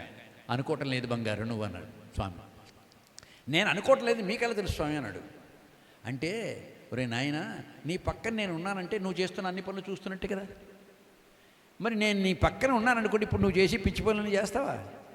నేను లేను అనుకునే చేస్తున్నాను ఆ పనులని అన్నాడు. అప్పుడు మరి మాట్లాడడానికి ఛాన్స్ లేదు ఇంకా. అంచేత మనం చేసినటువంటి పనులు ఏమైనా చేస్తున్నావో అది అమ్మో స్వామి నా పక్కన ఉన్నాడు, చూస్తాడు స్వామి అని అది గుర్తుపెట్టుకోవాలి. అంటే అప్పుడు ఎప్పుడు తప్పు చేయం మనం. స్వామి నా పక్కనే ఉన్నాడు అనుకుంటే ఎప్పుడు ఏనాడో తప్పు చేయం మనం. అది గమనిస్తారు. ఏమంటే మీరు ఏ పని చెయ్యండి, వెంటనే మంచి చేయండి చెడ్డ చేయండి, స్వామి రిజిస్టర్లు వెంటనే ఎక్కిపోతారు. ఇవాళ భజనకు వీడు 15 నిమిషాలు లేట్గా వచ్చాడు రాసి వెళ్ళిపోతుంది. అక్కడ వెంటనే రిజిస్టర్లు రాసేస్తారు స్వామి. ఏం మీరు చెప్పక్కర్లేదు. అన్నిని ప్రతి చిన్న విషయం మంచి చేసినా చెడ్డ చేసినా భగవంతుడి యొక్క రిజిస్టర్లో ఎక్కిపోతుంది. అది తెలియదని మాత్రం మీరు ఎప్పుడు అనుకోకండి. ఇది ఖచ్చితంగా తెలిసి తీరుతుంది. అంటే అట్లాంటి స్వామి భగవాన్ శ్రీ సత్యసాయి ఆయన ఎన్నో అనుభవాలు ఇట్లాంటివన్నీ కూడా మనకి ఉన్నాయి. చేత స్వామి ఏం చెప్పతుంది, నా పక్కనే ఉన్నాడు నా స్వామి అని ఏం చెప్పారు, నా చేయి పట్టి నడిపిస్తాడు, కన్నతల్లిలా కంటికి రెప్పలా నన్ను కాపాడుతూనే ఉంటారు అన్న సడలిపోని విశ్వాసం ఉండాలి. అంటే మీరు ఎప్పుడు నా పక్కనే ఉన్నాడు స్వామి అనే నమ్మకం కలిగి ఉండాలి, అచంచలమైనటువంటి విశ్వాసం కలిగి ఉండాలి. అప్పుడు నీ వెంట ఉంటాడు స్వామి. తర్వాత అందరిలో మన ప్రీతం భగవాన్ శ్రీ సత్యసాయి బాబా వారిని చూడగలగాలి. ఎవరిని చూసినా స్వామితో మాట్లాడుతున్నాం అనుకుని మాట్లాడాలి మనం. అలాగే కులమత దేశ ప్రాంత భాషా విభేదాలు మర్చిపోయి అందరినీ ఆత్మబంధువుల్లా ప్రేమించాలి, సేవించాలి. ఇది మర్చిపోకూడదు. వీడు వాడు అని అక్కర్లేదు మనకి. ఎవడైనా సరే మీరు సేవ ఎవరికైనా చేయొచ్చు. ఈ సేవ నిరంతరము కూడా చేయటం అలవాటు చేసుకోవాలి. సేవ చేయలేకుండా ఉండలేకుండా ఉండాలి. అయ్యో ఇవాళ సేవ చేయలేదే అని ఉండాలి. అట్లా అనుకుంటే మీరు తప్పకుండా సేవ చేయగలుగుతారు. అట్లాంటి సేవ ఎవరు చేసినప్పటికీ కూడా నాకు ఒక ఆవిడ విశాఖపట్నంలో ఉన్నారు, బాలమ్మ గారని ఒక ఆవిడ ఉన్నారు. ఆవిడకి 5 కూతుళ్ళు, రూపాయలు లేదు చేతిలో, భర్త చనిపోయినాడు. ఇలాగ 5 పిల్లలకి. కానీ 5 అమ్మాయిలకి హాయిగా వివాహమే శుభ్రంగా ఉన్నారంట. ఎలా ఉన్నారు? స్వామి యొక్క సేవ, నిరంతరము స్వామి సేవ, అంతే. అది మనం చాలా జాగ్రత్తగా మనం ఎప్పుడూ అది గుర్తుపెట్టుకుంటూ ఉండాలి. తర్వాత ఇంకా ఇలా అంటే ఏం చేస్తే స్వామి అనుగ్రహం లభిస్తుందని చెప్పేశారు. ఇవన్నీ అచంచల విశ్వాసము, నిరంతర చింతన, ఆజ్ఞాపాలన, భగవన్నామ స్మరణ, ఇవన్నీ చెప్పారు కదా, వరుసగా చెప్పారు కదా. ధ్యానం చేయాలి, ఇవన్నీ చెప్పారు వరుసగాను. ఇవన్నీ చేయాలి. మనం చేస్తూ ఉంటే ప్రత్యేకంగా కూర్చుని చేయక్కల్లా, మీరు ఎక్కడ ఉన్నప్పటికీ చేయొచ్చు ఆ పని. తర్వాత చెప్పండి చూడండి, అచంచల విశ్వాసం అంటే ఏంటండి? త్రేతాయుగం నాటి శ్రీరామచంద్రుడు, ద్వాపర యుగం నాటి శ్రీకృష్ణ పరమాత్మ, నా ప్రీతం భగవాన్ శ్రీ సత్యసాయిని గుండె చెరిచి చెప్పగలిగే నమ్మకం ఉండాలి. అట్లా ఉంటే చేయి పెట్టి నడిపిస్తాడు స్వామి. నిరంతర చింతన అంటే ఇక్కడ ఏమో చిన్న నామం చదివితే ఎక్కడైనా మోక్షం లభించేస్తుందా? ఏడు పెద్ద నామం చదవాలా? సహస్రనామాన్ని కంఠస్థం చేయాలా? అక్కర్లా. ఓం శ్రీ సాయిరామ్ పంచాక్షరి మహామంత్రం, అంతే చాలు. అంటే అంచేత ఓ చిన్న నామం ముక్తి అనే పెద్ద క్షేత్రానికి చేర్చగలదా అన్ని అనుమానాలే మనకి. ఈ అనుమానాన్ని దూరం పడాలి, ఈ డౌట్లోంచి దూరం పడాలి. డౌట్లో ఉన్నాడో మన దగ్గర రాడు భగవంతుడు. అంచేత అని సంశయించకండి. చిన్న టార్చ్ వెలుగులోనే దట్టమండి అడవిలో దారి తెలుసుకుంటున్నాం కదా. చిన్న టార్చి అంత పెద్ద అడవిలో దారి ఎలా చూపిస్తారు? చిన్న టార్చి మీకు దారి చూపిస్తుంది. అలాగే చిన్న నామం చాలు మోక్షాన్ని మీకు ఇవ్వడానికి అన్నారు. తర్వాత వజ్రం విలువ తెలిసినప్పుడే దాన్ని భద్రంగా కాపాడుకోగలము. నామస్మరణ తాలూకు విలువ తెలుసుకోండి ముందు. నామస్మరణ తాలూకు విలువ అది చేస్తే ఏదైనా సాధించగలము మనం. ఇంకేదంటే నామ సంకీర్తన నిరంతరము నామ సంకీర్తన చేస్తున్నటువంటి మీరాబాయి ఆవిడ పాపం ఆవిడకి విషం ఇచ్చేశాడు తాగమని. రాణా ఇస్తే ఆవిడ కృష్ణార్పణం తాగేసింది. ఏం పర్లేదు కృష్ణుడు రాడని. అది అమృతంగా మారిపోయింది. పావును కట్ల బంచి నాగుపావును తీసుకొచ్చి పట్టుకోమన్నారు, పట్టుకున్నది. అది పూలదండగా మారిపోయింది. కృష్ణనామస్మరణ చేసుకుంటూ ఎట్లా మారిపోయింది.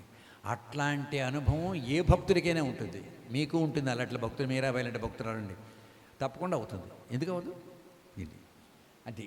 తర్వాత నామస్మరణతో దైవ సాక్షాత్కారాన్ని పొందిన భక్తుల చరిత్ర, ఇది చాలా ముఖ్యం. అంటే కష్టాలు వచ్చినా సరే దేవుణ్ణి మనం చాలా తిడుతుంటాం. ఆయన రామదాసు తిట్టాడు. నేను చెప్పి అది కలికి తురాయి నీకు పులుపుగా చేయిస్తే రామచంద్ర, ఎవడబ్బ సొమ్మని కులుకూచు తిరిగేవో రామచంద్ర అన్నాడు. అని అప్పుడు అన్నాడు, అబ్బా తిట్టి తినని ఆయాస పడబోకు రామచంద్ర, ఈ దెబ్బల కోర్వక అబ్బా తిట్టి తినయ్యా రామచంద్ర. ఏమో దెబ్బలు తట్టుకోలేకన్నా ఇవే అనుకోక బాబు అన్నాడు మళ్ళీని. అని ఆ తర్వాతే శ్రీరామ నీ నామెంతో రుచిరా అని పడ్డాడు. అంటే మనం కష్టం వచ్చినప్పుడు ఎలా తట్టుకోవాలి అంటే ఇలాంటి భక్తుల తాలూకు చరిత్రలు చదవండి బంగారు అన్నారు భగవాన్ సత్యసాయి. భక్తులు అంటే భక్తులన్నీ ఎన్ని కష్టాలు వచ్చినా కూడా భగవంతుడి పాదాల్లో ఉన్నారు కాబట్టి వాళ్ళని రక్షించాడు. అంచేత అట్లాంటి భక్తుల చరిత్రలు చదవండి, తప్పకుండా మీకు భక్తి అలవడుతుంది, అచంచల విశ్వాసం అలవడుతుంది, దేవుడిని నమ్మి తీరుతారు అన్నాడు స్వామి. తర్వాత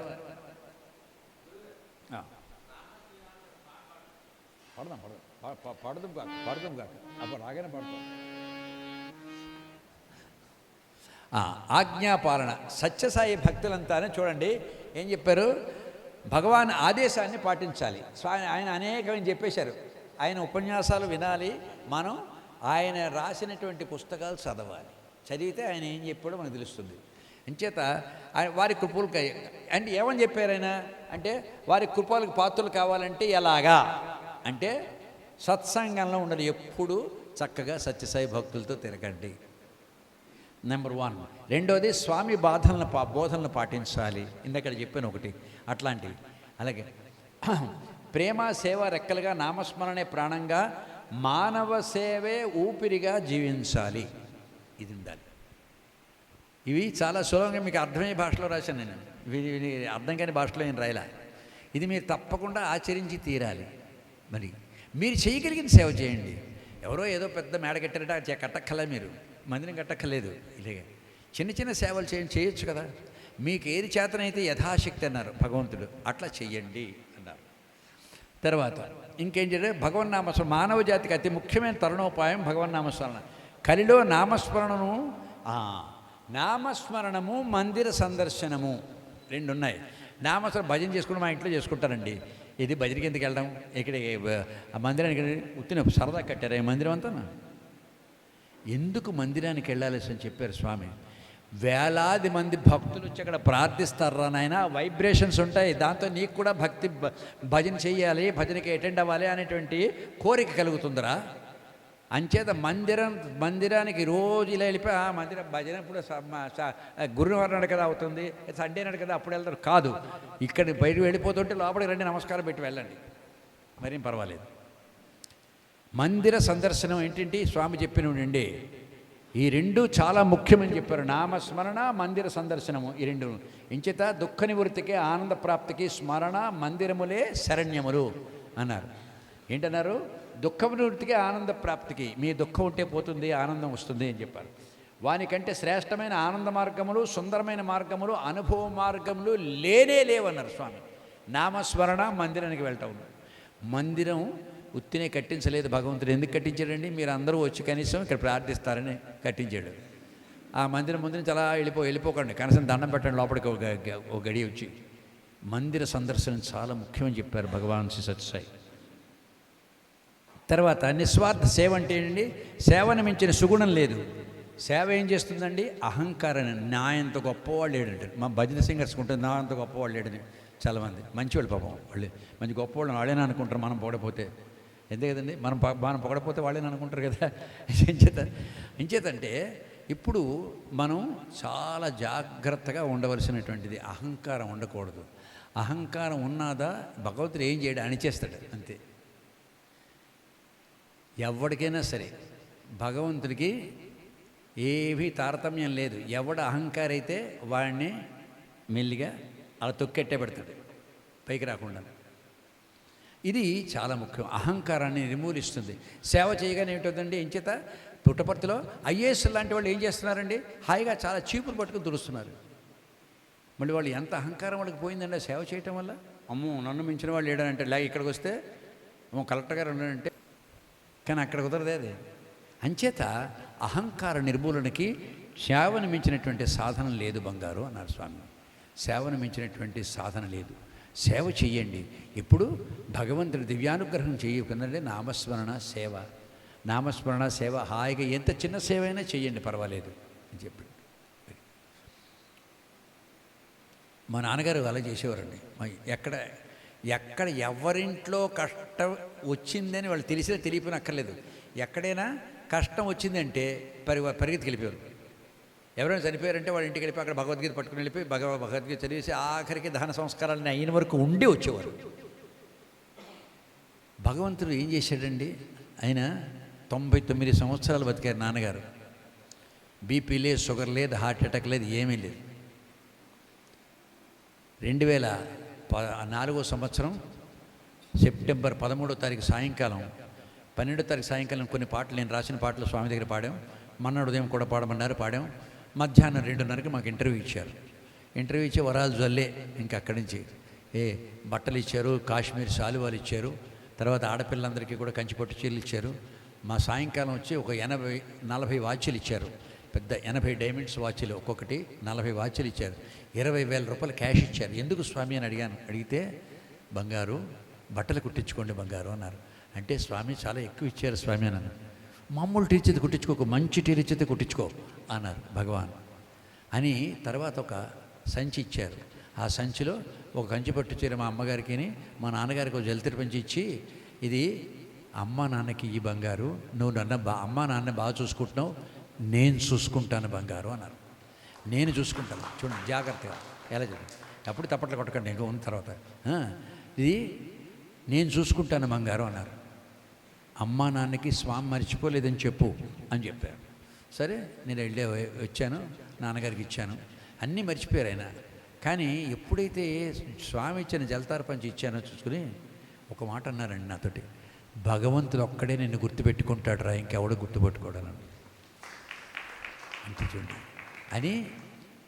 99 సంవత్సరాలు నిండిపోయిన రోజునే ఆయన చక్కగా ఉదయం పూజ చేసుకుని వచ్చారు, కూర్చున్నారు. కూర్చొని 3 విషయాలు నీకు చెప్తాను రా అన్నారు. నువ్వు నన్ను బాగా చూసుకున్నావు, థ్యాంక్ యూ వెరీ మచ్, ఓ సెంటెన్స్ అయిపోయింది. రెండోది స్వామి సాక్షాత్తు భగవంతుడు, ఆయన పాదాలు వదిలిపెట్టకు అన్నారు.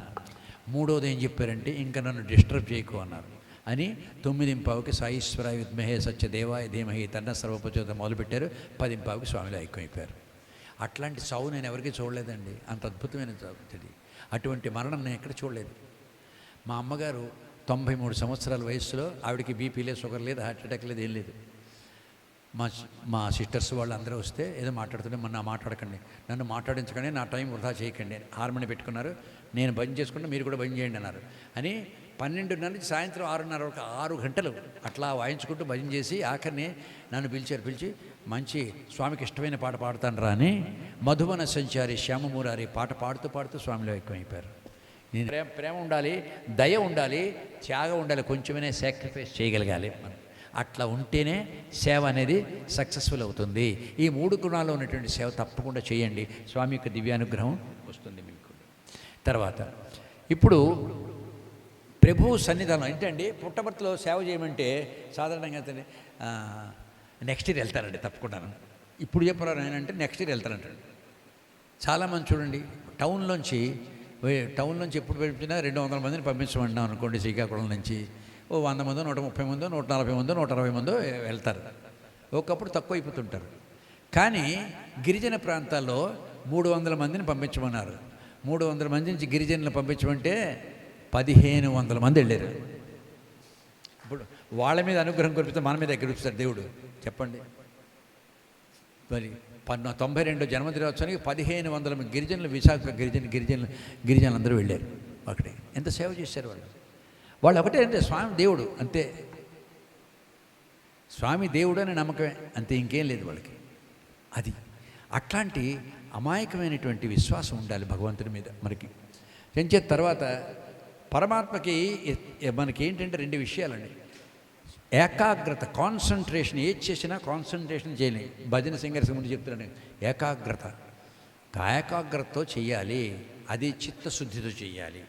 మీరు ఎప్పుడు కూడా మనస్సు నిర్మలంగా ఉండాలి. మీరు ఏ పని చేసినా సరే, స్వామి సేవ ఏదన్నా చెయ్యండి.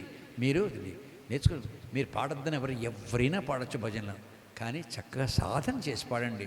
అంతేకాదు సుత్తొచ్చుకొని కొట్టుకొని అవతల వచ్చిన వాడిని నెత్తి మీద కొట్టకండి. ఇది చాలా అవసరం. అది తర్వాత అది అంచేత ఇక్కడ ఏంటన్నారు స్వామి, చాలా వచ్చింది.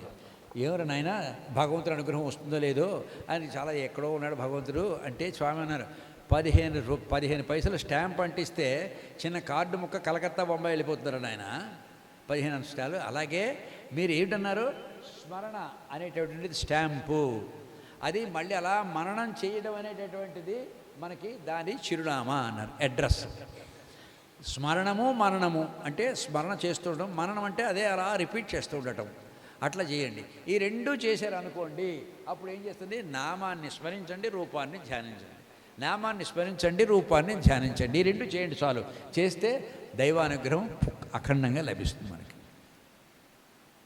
వీళ్ళంతా ఏం చెప్తున్నారు మీకు, ఎక్కడ ఎలా నమ్ముకుంటే దేవుడు అనుగ్రహం వస్తుందని చెప్తాను. మీ అనుగ్రహం కావాలా అక్కర్లేదా మీరు డిసైడ్ చేసుకోవాలి. అదే చెప్పారు కానీ అని అనుకోకండి.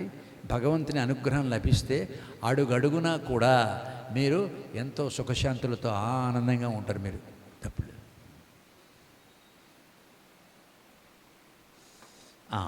ఇప్పుడు ధ్యానం అంటే సారగని ధ్యానం చేస్తే ఇప్పుడు జ్యోతిధ్యానం చెప్తున్నారు. జ్యోతిధ్యానం ప్రాక్టీస్ చేయడమైనా చేస్తే ఏమైనా అవుతుందా, ఇలాంటి ఆలోచనలు పెట్టుకోకండి. ఏం చెప్పారంటే చూడండి, పూజకోటి సమం స్తోత్రం స్తోత్రకోటి సమో జప జపకోటి సమం ధ్యానం ధ్యానకోటి సమోలయ. కోటి పూజలు ఒక స్తోత్రానికి సమానం, కోటి స్తోత్రాలు ఒక జపానికి సమానం, కోటి జపాలు ఒక ధ్యానానికి సమానం, కోటి ధ్యానాలు ఒక లయానికి సమానం. ధ్యానకోటి సముది నాస్తి ధ్యాన సమం తీర్థం నాస్తి ధ్యాన సమం తప నాస్తి ధ్యాన సమో యజ్ఞ తస్మాత్ ధ్యానం సమాచరేత్ అన్నాడు. అంటే ధ్యానంతో సమానమైన తీర్థం కానీ, ధ్యానంతో సమానమైన తపస్సు కానీ, ధ్యానంతో సమానమైన యజ్ఞాలు కానీ లేవు. అందువలన అన్నిటికన్నా ఉత్తమమైన ధ్యానం తప్పక అభ్యసించాలి అని చెప్పారు. అంచేత ఇంట్లోంచి ఎక్కడి నుంచి కదలక్కర్లేదు, హాయిగా కూర్చొని మనం జ్యోతిధ్యానం ఆల్రెడీ క్లాసులు కూడా చెప్పారు, అవి చేసుకోండి. చేసుకుంటే మనకి ఇప్పుడు మనకి భగవంతుడు ఇన్ని చెప్పాడు అంటే ఎందుకు చేయలేకపోతున్నాం మనం? ఎందుకు చేయలేకపోతున్నాం అంటే జీవితాన్ని మనం అర్థం చేసుకుందుకు ఎప్పుడు ప్రయత్నం చేయం. ఈ జీవితం ఒక జీవితం అనుకుంటాం మనం, కాదు. మన జీవితం ఒక జీవితం అనుకుంటాం, ఒక జీవితం కాదు. ఏంటంటే మన జీవితంలో 4 భాగాలు ఉన్నాయి. ఒకటి కుటుంబ జీవితం, దానికి రెండో దాంతో సంబంధం లేదు. తర్వాత రెండవది సామాజిక జీవితం, మిగతా వాళ్ళందరితోటి ఉన్న జీవితం వేరు, దానికి కుటుంబ జీవితం సంబంధం లేదు. తర్వాత మూడోది ఏంటంటే వృత్తి వ్యాపార జీవితం. నాలుగోది ఆధ్యాత్మిక జీవితం. ఈ 4 ఉన్నాయి. ఈ 4ని కలిపేసుకుంటారు, కిచిడి చేసుకుని తింటారు. ఏముంటుంది? అంచేత అది కాదు. ఇది ఈచ్ అండ్ ఎవ్రీ ఈ ఆస్పెక్ట్ ప్రతిదీ అర్థం చేసుకోండి. మీరు స్వామి ఏం చెప్పారండి, ఒక మంచి మాట చెప్పారండి. స్వామి నేను సేవ ఎక్కడ మొదలు పెట్టాలి స్వామి అని అడిగాడు ఒకడు. అంటే ప్రేమపూరితమైన వాతావరణంలో ప్రారంభించు బంగారు అన్నారు. ఎక్కడ ఉంటుంది అటు వాతావరణం? ఇంట్లో ఉంటుంది. ఇంచేత అందరికీ మీరు ప్రేమ ఇవ్వాల్సిన వాళ్ళే కదా. మీ ఇంట్లో ఉన్న వాళ్ళందరూ మీ ప్రేమ ఇవ్వాల్సిన వాళ్ళే. అట్లాంటి ప్రేమపూరితమైనటువంటి వాతావరణంలో సేవ ప్రారంభించండి. ఇంట్లో సేవ ఏముంటుందండి అంటే స్వామి చెప్పారు, నీ తల్లిదండ్రులు లేరా, వాళ్ళకి సేవ చేయక్కర్లేదా? నీ భార్య బిడ్డలేండి, గాలికి కొట్టుకొచ్చిన వాళ్ళ నేను ఇచ్చిన వాళ్ళు రా నీకు అన్నారు భగవాన్. గాలికి కొట్టుకొచ్చిన వాళ్ళ నీకు? నా భార్య బిడ్డలు ఇద్దరు భగవత్ స్వరూపులను ఎప్పుడైనా అనుకున్నావా నువ్వు? అనుకో. వాళ్ళని ప్రేమించడం నేర్చుకో అని చెప్పారు స్వామి. అలాగే తల్లిదండ్రులను ప్రేమించు, వాళ్ళకి తల్లిదండ్రులకు సేవ చేయి. ఇంట్లో ఇంత సేవ నువ్వేమైతే ఇక్కడ సేవ చేయకపోతే బైక్ వెళ్ళా ఉన్నవాడిని ఆ నారాయణ సేవ చేసి వాడిని అబ్బా నేను సత్యభావం చూసేస్తానంటే అంత సులువా? ఇంట్లో వాళ్ళనే నీ ఉన్నటువంటి ప్రేమ పంచవలసినటువంటి కుటుంబ సభ్యులను చూడలేకపోతే ఇంకా అక్కడేం చూడగలవు నువ్వు? ఇంకా కాదు. అంచేత నువ్వేం చేయాలి, ఎట్లా చేయాలో స్వామి చెప్పారు. ఇప్పుడు ఎక్కడ స్వామి ఏమన్నారు, జీవితం నియంత్రణ మీ నియంత్రణలో ఉండాలి. జీవితం మీరు చెప్పినట్టు నడవాలి. అంతేకాని జీవితం చేతిలో కీలు బొమ్మలా ఉంటాం మనం. ఇంచేత భజనకి ప్రారంభం 5 గంటలు అయింది, అమ్మయ్య 6 గంటల భజనని బయలుదేరిపోయారు. అది ఏంటంటే రోజుకి భజనకి వెళ్తున్నావు లేదా, పద అలా శిఖరికి వెళ్ళొద్దాం అంటే అయితే రేపు వెళ్తానులే అనేసి ఆడితో వెళ్ళిపోయాడు. ఏమైంది మన బతికి? ఆడితో వెళ్ళిపోతాం అంతే. ఈ మిగతా ఎన్నో పనులు, ఇంట్లో పనుల కోసం భజనలు మానేసిన వాళ్ళు చాలామందిని చూశాను నేను. అంటే అంతే, భజన కంటే ఇది ఇంపార్టెంట్ స్వామి నాకు అంటాం. సమయాన్ని నేను ఈ సమయంలో భజనకి వెళ్ళి తీరుతాను అని ఎందుకు అనుకోరు? అంచేత నియంత్రణలు మీ జీవితంలో మీరు అనుకున్నది చేయగలగాలి. భజనకి వెళ్తాను అంటే వెళ్ళగలగాలి, సేవకి వెళ్తానంటే వెళ్ళి చేయగలగాలి. అప్పుడే మీ నియంత్రణలో ఉన్నట్టు, లేకపోతే మీ నియంత్రణలో కాదు. సేవలకు వెళ్ళలేకపోయినా, నగర సంగీతానికి వెళ్ళలేకపోయినా ఏంటండి అంటే జీవితం మీ నియంత్రణలో లేదు. ఎందుకంటే రాత్రి 12 గంటలకు టీవీ చూస్తాం కాబట్టి హాయిగా నిద్రపోతాం. బద్ధకం అనేటటువంటి ఒక్కటి దూరం చేసుకుంటే భగవంతుడి దగ్గర అవుతాం. భగవంతుడు ఒక్కడనే భగవంతుడికి దగ్గర అవుతాం మనం. ఏంటంటే బద్ధకాన్ని దూరం చేసుకుంటే. బద్ధకానికి ఆయన దగ్గర చేసుకుంటే మనం భగవంతుడికి దూరం అయిపోతాం అంతే. ఒక్కటే బద్ధకం తప్ప ఇంకేమీ కారణం కదా నగర సంగతికి వెళ్ళకపోవడానికి. ఏం పనులు ఉండవు ఆ టైంలో, ఎప్పటికీ పనులు ఉండవు. కాయినారా మనం వెళ్ళాం. ఎందుకు వెళ్ళాం? జీవితం మన నియంత్రణలో లేదు, మన కంట్రోల్లో లేదు. మనం అనుకున్నది చేయలేకపోతున్నారు మీరు. ఇది గుర్తుపెట్టుకోండి. అంచేత జీవితం మీ నియంత్రణలో ఉండాలి. ఎప్పుడు ఉంటుంది చూద్దాం. ఎక్కడ కుటుంబాల్లో ఎలా ఉంటుందో చూద్దాం. చూడండి, ఇప్పుడు మీ జీవితం సంతోషంగా, సంతృప్తిగా, ఆరోగ్యంగా, ఆనందంగా గడపడం ఎలాగా అంటే సంతోషకరమైన కుటుంబ జీవితం, సంతోషకరమైన సామాజిక జీవితం, సంతోషకరమైన వృత్తి వ్యాపార జీవితం, ఆరోగ్యకరమైన శారీరక జీవితం, ఆనందకరమైన ఆధ్యాత్మిక జీవితం. ఈ 4 ఉండాలి. ఉంటేనే సంతోషం, సంతృప్తి, ఆరోగ్య, ఆనందంగా సంపూర్ణ జీవితం ఏర్పడుతుంది. ఇన్ని భాగాలు ఉన్నాయి, మనం జాగ్రత్తగా ఆలోచించుకోవాలి. అయితే ఒకటి, ముందు కుటుంబ జీవితంలో ఎలా ఉండాలి ఆలోచిద్దాం. చూడండి, అయిపోయింది. సంతోషకరమైన కుటుంబ జీవితం గడపడం ఎలాగ అంటే మొట్టమొదటి చూడండి, ప్రార్థన, సహనము అన్నారు. మీ కుటుంబంలో సుఖంగా, సంతోషంగా, ఆనందంగా ఉండాలంటే ముందు చేయవలసిందంటే కుటుంబ సభ్యులు అందరూ కలిసి ఒక అరగంటైనా భజన చేసుకోండి, ప్రార్థన చేసుకోండి. మీ కుటుంబం ఏ ఇంట్లోని చేయరు కానీ అందుకనే కలిసి ఉండరు. కోడలకి, అత్తగారికి డైరెక్ట్ ఇప్పుడు ఫైటే. ఇప్పుడు భార్యాభర్తలకు మరీ ఎక్కువ ఫైట్లు అవుతుంది. ఇప్పుడు మరీ ఎక్కువ. అన్నదమ్ములు అయితే సరే అక్కలేదు. తల్లిదండ్రులకి, పిల్లలకి. ఒక ఆయన చాలా మంచి గొప్ప పని చేశాడు ఈ మధ్యనే. ఇంటికి వచ్చాడు, విశాఖపట్నంలో ఉండే ఆస్తులన్నీ అమ్మేశాడు. తనకి అమెరికా నుంచి వచ్చి తన అకౌంట్లో డబ్బు వేసుకున్నాడు. వాళ్ళ అమ్మని తీసుకెళ్ళి రైల్వే స్టేషన్ దగ్గర, అమ్మ ఇప్పుడే టికెట్ తీసుకుని వస్తానన్నాడు. ఆవిడ పాపం కూర్చుంది, ఎంతవరకు రావటం లేదు. తెలిసిన వాళ్ళు ఏమమ్మా ఇక్కడ కూర్చుంటే, మా వాడు టికెట్ తీస్తానండి. ఎంతసేపు అయింది? 4 గంటలైంది అయ్యా, వెళ్ళి ఇంతకు రాలేదు, వస్తాడేమో పాపం, టికెట్ దొరకలేదేమో వాడికైనా, అమాయకురాలు పాపం ఆవిడంది. అమ్మ, మీ వాడు అప్పుడే విమానం ఎక్కి అమెరికా వెళ్ళిపోయాడని చెప్పాడు. ఇది ఇవాళ పరిస్థితి. అంచేత అందరూ కలిసి ప్రార్థన చేసుకోండి. అందరూ ఒక అరగంటైనా ప్రార్థన చేసుకోండి. అందరూ కలిసి ఉండాలంటే, ఒక మాట మీద కుటుంబ సభ్యులు అందరూ ఉండాలంటే అందరూ కలిసి ముందు భజన చేసుకోండి. తర్వాత సహనము. రెండోది ఏంటండి, మీరు కుటుంబంలో మీరు ప్రేమ పంచి ఇవ్వవలసిన వాళ్ళు అందరూ కూడాను, అందరూ ప్రేమ పంచి ఇవ్వవలసిన వాళ్ళు కదా. వాళ్ళ మీద ఎప్పుడూ ఉద్రేకపడి మాట్లాడకండి. ఉద్రేకపడి మాట్లాడారా అందరికీ అభిప్రాయ భేదాలు వస్తాయి. ఉద్రేకపడి మాట్లాడవద్దు. ప్రార్థన, సహనం. అందుకనే సహనం కలిగి ఉండండి. ఈ 2 కలిగి ఉంటే అందరూ సుఖంగా ఉంటారు. నెంబర్ 1. రెండోది ఏంటండి అంటే మృదుమధుర సంభాషణ. మీ ప్రేమను వ్యక్తపరచాలండి. మీ ప్రేమను మీ పిల్లలకి కానీ మీ ఇంట్లో సభ్యులందరికీ వ్యక్తపరచాలంటే ఏం చేయాలండి? మృదుమధురంగా మాట్లాడితే ప్రేమ వ్యక్తం అవుతుంది. కైలాడుతూ మాట్లాడితే మన తాలూకు ప్రేమ వ్యక్తం అవుతుందా? అవదు కదా. అంచేత మీరు గట్టిగా కఠినంగా మాట్లాడకండి. ఎప్పుడు కూడా ఇంట్లో అందరూ సభ్యులతో ఏం మాట్లాడాలండి? చక్కగా మృదుమధురంగా మాట్లాడండి అందరితో, ఎవరితో మాట్లాడినా. తర్వాత 3వది ఏంటండి, క్షమా నిగ్రహం అన్నారు. అంటే ఎవరైనా తప్పు చేస్తారు ఇంట్లో, తప్పు చేసినవాడిని శిక్షించడం గొప్ప కాదు. ఆ తప్పు చేసినవాడిని, నాయన ఇలాంటి తప్పు మళ్ళీ చెయ్యకూడదురా, దీనివల్ల ఇలాంటి నష్టం జరుగుతుందిరా అని చెప్పండి. చెప్పి ఆ నష్టం అది మళ్ళీ చెయ్యకుండా చూసుకోండి. అంతేగాని మళ్ళీ 6 నెలల తర్వాత అల్లా వేళ ఇలా చేసావని గుర్తుపెట్టుకుని చెప్పకండి. అంటే అలాగే ఎప్పుడు చేయకండి. అది అంచేత ఇలా చేయండి. ఇలా చేశారనుకోండి, మీరు వాళ్ళు క్షమించారనుకోండి, హాయిగా వాళ్ళు ఆనందంగా నన్ను అయ్యో తప్పు చేసినా క్షమించరు కదని అభిమానం పెరుగుతుంది వాళ్ళది. ఆఖరిది అభిమానము, ఆదరణ అన్నారు. ఇది చాలా ముఖ్యం. మనం నాన్నగారి పెద్దవాళ్ళు ఉన్నారు ఇంట్లో అనుకుందాం, ఏవో బీపీలు షుగర్లు మాత్రలే ఉంటాయి. వాడు నాయన నా మాత్రలు అయిపోయారా తెస్తావా, ఇంకేం పని పడలేదు, నేను ఈ మాత్రలపై నాకు పని ఎరకుంటావా, తెస్తానులే వచ్చే వారం. ఎంత హాస్ట కనీ పెంచిన తల్లిదండ్రులకి అలా మాట చెప్తామండి. వాడికి నాన్నగారు మీకు వచ్చే వారం మందులు అయిపోతాయి, ఇదిగో తీసుకొచ్చానని ఇవ్వండి, ఎంత సంతోషిస్తాడైనా. ఒక యాపిల్ పండు ఆయన తినే ఇష్టం ఉండే, మీరు నాన్నగారే మీకు యాపిల్ ఇష్టం కదా, ఈ యాపిల్ పండు తినండి, ఒక వారానికి ఒక యాపిల్ పండు తీసుకొచ్చి ఇవ్వండి, సంతోషిస్తాడు.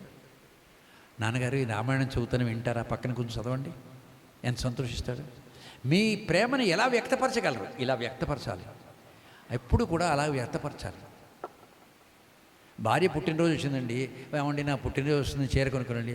పుట్టినరోజా చూద్దాంలే, అదే అరే జీవితాంతం సర్వస్వం సమర్పించుకొని నీకేమి నీ సేవ చేస్తుంటే ఒక ఆయన అన్నాడు, ఏం పొద్దున్న 10 గంటల నుంచి సాయంత్రం 6 గంటల వరకు చచ్చిపోతున్నాను ఆఫీసు, నీకేమిటి ఇంట్లో ఉంటావు అన్నాడు.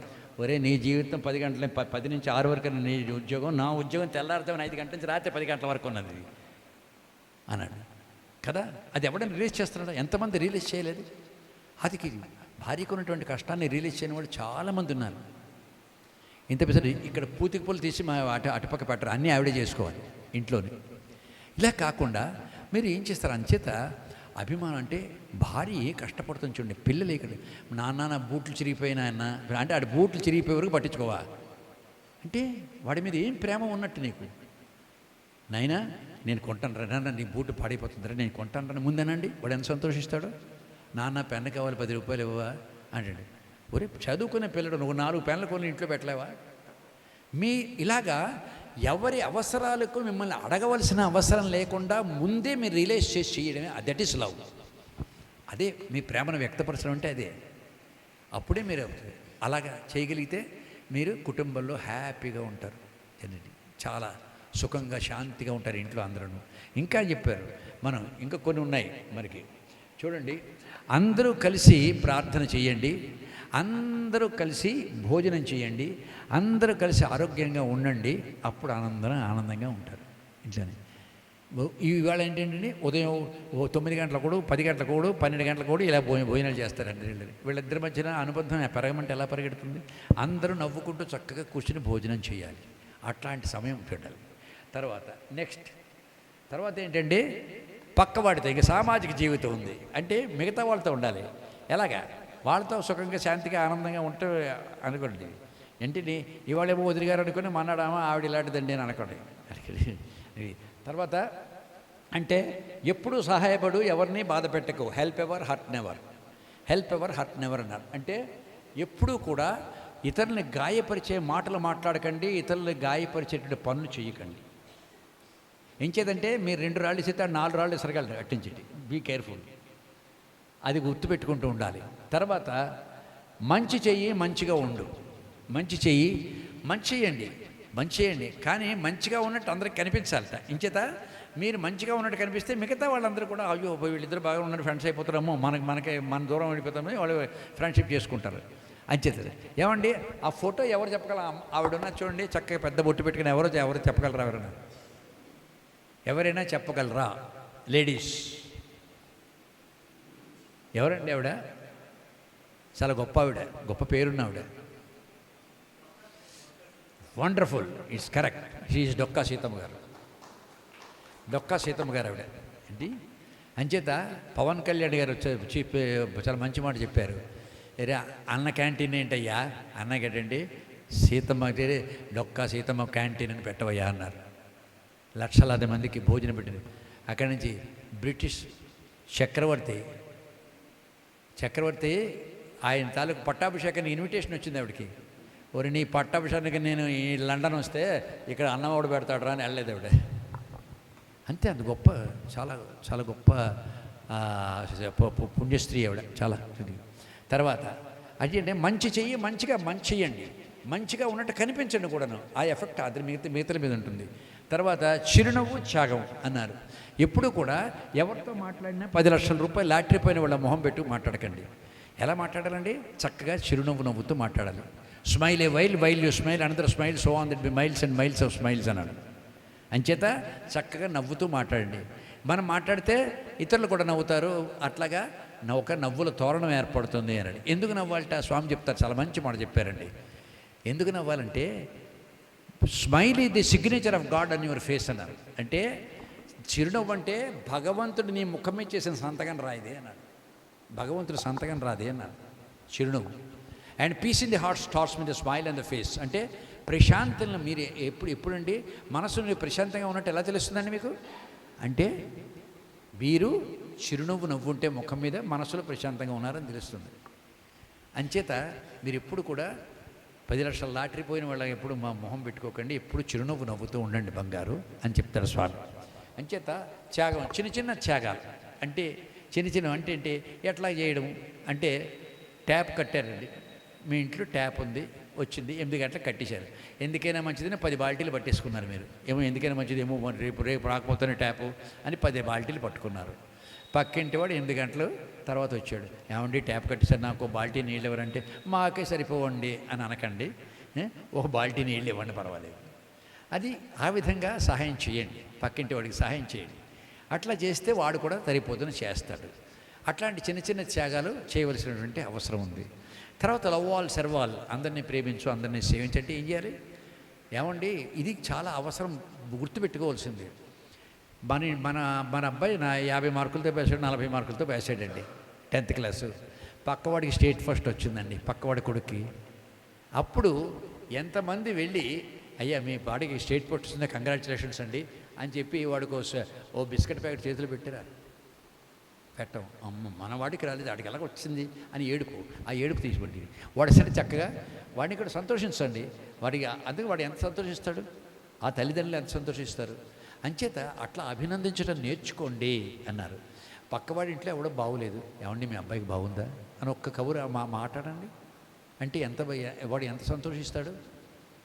సరే మా హాస్పిటల్లో ఉన్నట్టు మీ అబ్బాయి, నేను వెళ్ళమన్నారా, నేను అటుపక్క వెళ్తున్నాను, ఏం చేయమన్నారా అడగండి. అట్లాంటి సాయం చేస్తే మీరు చేస్తారు. అంచేత ఇలా చేస్తే పక్కింటి వాడితో కూడా హ్యాపీగా ఉంటారు. తర్వాత ఇంకొకటి వృత్తి వ్యాపార జీవితం. వృత్తి వ్యాపార జీవితంలో ఏం చేయాలండి? First punctuality. అంటే మనం ఎప్పుడు కూడా ఉద్యోగం చేసినప్పుడు మనం ఖచ్చితంగా సమయానికి చేయాలి. అంటే ఇంట్లో ఇళ్ళకి ఏమీ లేదనుకోకండి, మీరు ఉదయం 8 గంటలు టిఫిన్ అవుతుందంటే 10 గంటలకు మారు 9 గంటలకు మారు పెట్టకండి. 8 గంటలు పెడతారంటే 8 గంటలు పెట్టండి కరెక్ట్గా. అట్లాగా మీరు వాళ్ళకి చక్కగా సమయానికి చేయండి. సమయపాలన చాలా ముఖ్యం, నెంబర్ 1. రెండోది ఎఫిషియన్సీ. ఎఫిషియన్సీ అంటే ఆఫీసులో వీడికంటే ఎవడో బాగా పని చేయలేడు అన్నంత గట్టిగా పనిచేయండి, అంత ప్రతిభతో పనిచేయండి. పంక్చువాలిటీ, తర్వాత ప్రతిభ మీది. అలాగే ఇంట్లో వెళ్ళాలని అనుకోండి, మంచి వంట చేస్తే మా ఇంట్లో మా ఆవిడ చేయాలి అని యజమాని ఊరంతా చెప్పుకోవాలి, అట్లా ఉండాలి. అది తర్వాత మూడోది సహకారం. మనం ఒక్కడి వల్ల ఆఫీస్ వెళ్ళదు కదా, 10 మంది ఉంటారు, 10 మందికి మనం సహాయం చేయాలి. చేస్తే వాడు కూడా సహాయం చేస్తాడు, లేకపోతే మన పేపర్ దాచేస్తాడు వాడు. అంచేత జాగ్రత్తగా అందరికీ సహాయం చేయండి. అందరికీ చేస్తే వాళ్ళు కూడా మీకు సహాయం చేస్తారు. తర్వాత విధేయత అంటే ఒబీడియన్స్. అంటే మనకి ఏం చేస్తారండి అంటే మన బాసు అటు రావణాసురుడు అవ్వచ్చు, హిరణ్యకశిపుడు అవ్వచ్చు, శ్రీరామచంద్రమూర్తి ఎవడైనా సరే మీరు విధేయుడిగా తీరవలసిందే. నీ బాస్ కనుక వాడికి ఖచ్చితంగా విధేయుడిగా ఉండి తీరాలి, మీరు తప్పదు. అది తర్వాత ఏం చేశారండి అంటే గౌరవం. అంటే మీ జనరల్ మేనేజర్ని ఎలా రెస్పెక్ట్ చేస్తారో ఆఫీసులో ఉన్న ప్యూన్ని కూడా అలాగే రెస్పెక్ట్ చేయండి అందరినీ. అది చాలా అవసరం. ఇది ఇలాంటి చేశారనుకోండి, చేస్తే మీరు ఆఫీసులో కూడా మంచి పేరు వస్తుంది మీకు. ఇది అంటే ఇక్కడ ఇంట్లో ప్రేమను పంచగలిగారు, పక్కవాడి ఇంటికి ప్రేమను పంచగలిగారు, అలాగే ఆఫీసులో అందరికీ ప్రేమ పంచగలిగారు. అంటే ప్రేమ పంచడం ఎక్కడ ప్రారంభించారండి? సేవ చేయడం ఇక్కడ ఇంట్లో స్టార్ట్ చేశారు. అక్కడి నుంచి పక్కింటికి వ్యాపించింది, పక్క నుంచి ఆఫీస్కి వ్యాపించింది. తర్వాత ఏం చేయాలండి? ఇప్పుడు భగవంతుడికి మనం ప్రేమ పంచిపెట్టాలి కదండి. భగవంతుడికి ప్రేమ పంచిపెట్టాలంటే ఏం చేయాలండి అంటే విశ్వాసం, అచంచలమైన విశ్వాసం. నా దేవుడు సర్వజగత్, ఆయన మించిన దేవుడు లేడు అనే నమ్మకం ఉండాలి, విశ్వాసం ఉండాలి. తర్వాత నామస్మరణ. దేవుడి మీద నమ్మకం ఉన్నట్టు తెలుస్తుంది, నామస్మరణ చేస్తే తెలుస్తుంది. నామస్మరణ చేస్తున్న ఏం చేయాలంటే ధ్యానం 24 గంటలు ఆయన గురించి ఆలోచిస్తే తెలుస్తుంది. ఆ తర్వాత ఏమండి ఇవన్నీ చూసారా, ఈ ఇంట్లో ప్రేమను పంచి, పక్కింటి వాడికి పంచి, ఆఖరికి ఆఫీసులో పంచి, తర్వాత భగవంతుడికి కూడా అన్ని విధాలా పంచితే ఆఖరికి వచ్చింది ఏంటంటే నిస్వార్థ సేవ. అప్పుడు చూడగలుగుతాను అందరిలో నేను దేవుడిని, అంతవరకు చూడగలుగుతాను. నేనేమో నారాయణ సేవ చేసి అందరిలో దేవుడిని చూశాను, ఇంపాసిబుల్, మీరు చేయలేరు. ఎప్పుడు చేయగలుగుతారు? ఇంత ఎక్సర్సైజ్ చేస్తే అప్పుడు చూడగలుగుతారు మీరు. వీళ్ళు ఇంటి దగ్గర నుంచి ప్రారంభించి ఇంతవరకు వచ్చి ఆఖరి భగవంతుడి వరకు వచ్చి ఇన్ని సాధనలు చేస్తే అప్పుడు మీరు ఏ నిస్వార్థ సేవ చేసినా తప్పకుండా వాళ్ళ భగవంతుని మీరు చూడగలుగుతారు. అదే భగవాన్ బాబా చెప్పారు. ఇట్లా చేయండి, సుఖంగా శాంతిగా ఆనందంగా ఉంటారు, భగవంతుడి యొక్క దివ్యానుగ్రహం మీ మీద అఖండంగా కురుస్తుంది అని చెప్పి భగవాన్ బాబా చెప్పారు.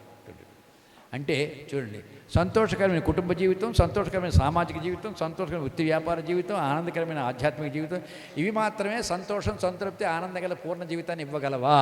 ఇంకా చిన్నది ఒకటి ఉండిపోయింది అయితే ఇవ్వలేవు, మరి అయిపోయింది. చూడండి, ఆరోగ్యమే మహాభాగ్యం. ఏమండి, మన సంపూర్ణ ఆరోగ్యం గల జీవితం గడపడం ఎలాగా? ఆరోగ్యమే మహాభాగ్యం. అందుచేత వీటితో పాటు సంపూర్ణ ఆరోగ్యమే మానవ జీవితానికి సంతోషం, సంతృప్తి, ఆరోగ్యం, ఆనందం గల సంపూర్ణ జీవితాన్ని ఇవ్వగలరు. అంచేత ఆరోగ్యంగా ఎలా ఉండాలి అంటే డాక్టర్ల దగ్గరికి వెళ్తాం మనం, ఎలాగ ఉండాలని చెప్పి, ఇగో ఇలాంటివి తినాలి, ఇవి మానేయాలి, ఇలాంటివి చెప్తారండి మనకి. ఏమండి, కానీ చరకుడు అనేటటువంటి మహానుభావుడు, ఒక మహర్షి, ఆయన రాశాడు అద్భుతమైన వైద్య చింతామణి అనేది. అందులో 4 లైన్లు చెప్పాడు. మనిషి ఆనందంగా ఉండాలి, ఆరోగ్యంగా ఎలా ఉండగలరని 4 లైన్లు చెప్పేశాడు అతను. అద్భుతంగా చెప్పేశాడు. తప్పకుండా మనం ఆరోగ్యంగా ఉండి తీరుతాం అది చేస్తే. అది ఏం చేసిపడి చూద్దాం మనం. చూడండి, నిత్యం హితాహార విహార సేవి సమీక్షకారి విశేషవసక్త దాతా సమ సత్యపర క్షమావాన్ ఆత్మోపవాసీ భవేద్ అరోగ అన్నాడు. అంటే ఏంటి? ప్రతినిత్యం హితమైన ఆహారం మితంగా భుజించేవారు, వ్యాయామం చేసేవారు, తాను చేసిన తప్పుని సమీక్ష చేసుకుని సరిదిద్దుకునేవారు, ప్రాపంచిక విషయాలపై ఆసక్తి లేనివారు, దానం చేసేవారు, అందరినీ సమభావంతో ఆదరించేవారు, సత్యం పలికేవారు, ఇతరుల తప్పుల్ని క్షమించేవారు, దైవాన్ని స్మరించేవారు రోగం లేకుండా ఉంటారని చెప్పాడు. ఆరోగ్యంగా ఉండడానికి 4 లైన్లు చెప్పాడు. స్వామి కోట్ చేశారు మాట శ్లోకాన్ని. బంగారు, ఆనందంగా ఉండాలి, ఆరోగ్యంగా ఉండాలంటే ఇది పాటించండి, చాలా గొప్ప శ్లోకం అని చెప్పి స్వామి రిఫర్ చేశారు ఈ శ్లోకాన్ని. ఇది చాలా అవసరం అండి. మరి అంచేత ఆరోగ్యంగా ఎలా ఉండడానికి మంచి అద్భుతమైనటువంటి మాట చెప్పేశారు ఇక్కడ. అంచేత ఆరోగ్యం ఒక వ్యక్తి యొక్క శారీరక, మానసిక, సామాజిక సంక్షేమమే ఆరోగ్యం అని చెప్పారు. తర్వాత ఆనందంగా ఉండడం ఎలాగా స్వామి చెప్పారు చక్కగా. చూడండి, సమాజంలో సాటివారి, తోటివారి సుఖ సంతోషాలు మీవిగా భావించి వారి కష్టసుఖాల్లో పాలు పంచుకొని నిస్వార్థ సేవాభావంతో సేవ చేసి వారి గృహాల్లో సంతోష సౌభాగ్యాలు, వారి హృదయాల ఆనందం నింపండి, మీరు ఆనందంగా ఉంటారు. ఇతరులకి చక్కగా సేవ చేసే వాళ్ళు ఆనందంగా ఉండేలా చూడండి, అప్పుడు మీరు ఆనందంగా ఉంటారన్నాడు. అంటే ఇతరులకి కష్టం కలిగించి మీరు ఆనందంగా ఉండంటే సాధ్యం కాదు అని చెప్పి స్వామి చెప్పారు. తర్వాత చిరునవ్వులు ఆరోగ్యానికి మూలమంత్రాలు. నవ్వేవాడు నారాయణుడు అన్నాడు స్వామి. ఏడ్చేవాడు నరుడు, నవ్వేవాడు నారాయణుడు అన్నాడు. అంటే మీరు నవ్వితే అందరూ నవ్వుతారు, మీరు ఏడిస్తే ఎవడు మీతో ఏడవడు.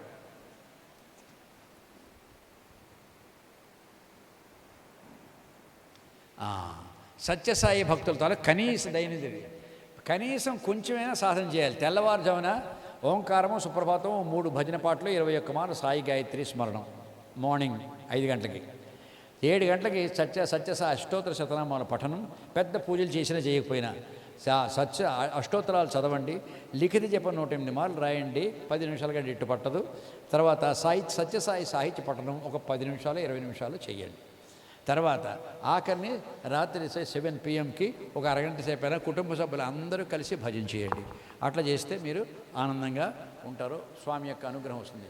చిరునవ్వులు చిందిస్తూ ఉండండి. మీ చిరునవ్వు చూసి మరొకరు చిందిస్తారు. అలా చిరునవ్వుల తోరణం ఏర్పడుతుంది. చిరునవ్వు మీ ముఖం మీద భగవంతుడు చేసిన సంతకం. ముఖం మీద చిరునవ్వు హృదయంలో ప్రశాంతతకు సంకేతం అని చెప్పారు భగవాన్. అంచేత ప్రార్థనలు ఎన్నో ఉన్నాయి, కానీ దైవం ఒక్కడే. మీరందరూ సంతోషకరమైన కుటుంబ జీవితం, సామాజిక జీవితం, వృత్తి వ్యాపార జీవితం, ఆధ్యాత్మిక జీవితం, ఆరోగ్యకరమైన శారీరక జీవితం గల సంపూర్ణ ఆనందమయ జీవితాలు గడిపేలా మన ప్రీతమ భగవాన్ తమ దివ్య అనుగ్రహ ఆశీస్సులు మీ అందరిపై అమృత ప్రేమతో కురిపించాలని సవినయంగా వారి దివ్య పాదార విందాల చెంత శతకోటి ప్రణామాలు అర్పిస్తూ ప్రార్థిస్తున్నాను. జై సాయిరామ్. భగవాన్ శ్రీ సత్యసాయి సాక్షాత్తు భగవంతుడు తన భక్తుల్ని అనుక్షణము గమనిస్తూ కంటికి రెప్పలా కన్నతల్లిలా కాపాడుతూనే ఉంటారు. ఇది గుర్తుపెట్టుకుని వారికి ప్రియమైన రీతిలో ఆదర్శవంతమైన ఆధ్యాత్మిక సేవా జీవితాన్ని గడిపి మన ప్రీతమ భగవాన్ దివ్య అనుగ్రహాలు దండిగా అందుకోండి. సాయి కుటుంబ సభ్యులైన మీ అందరికీ నా ప్రేమపూర్వక సాయిరాం.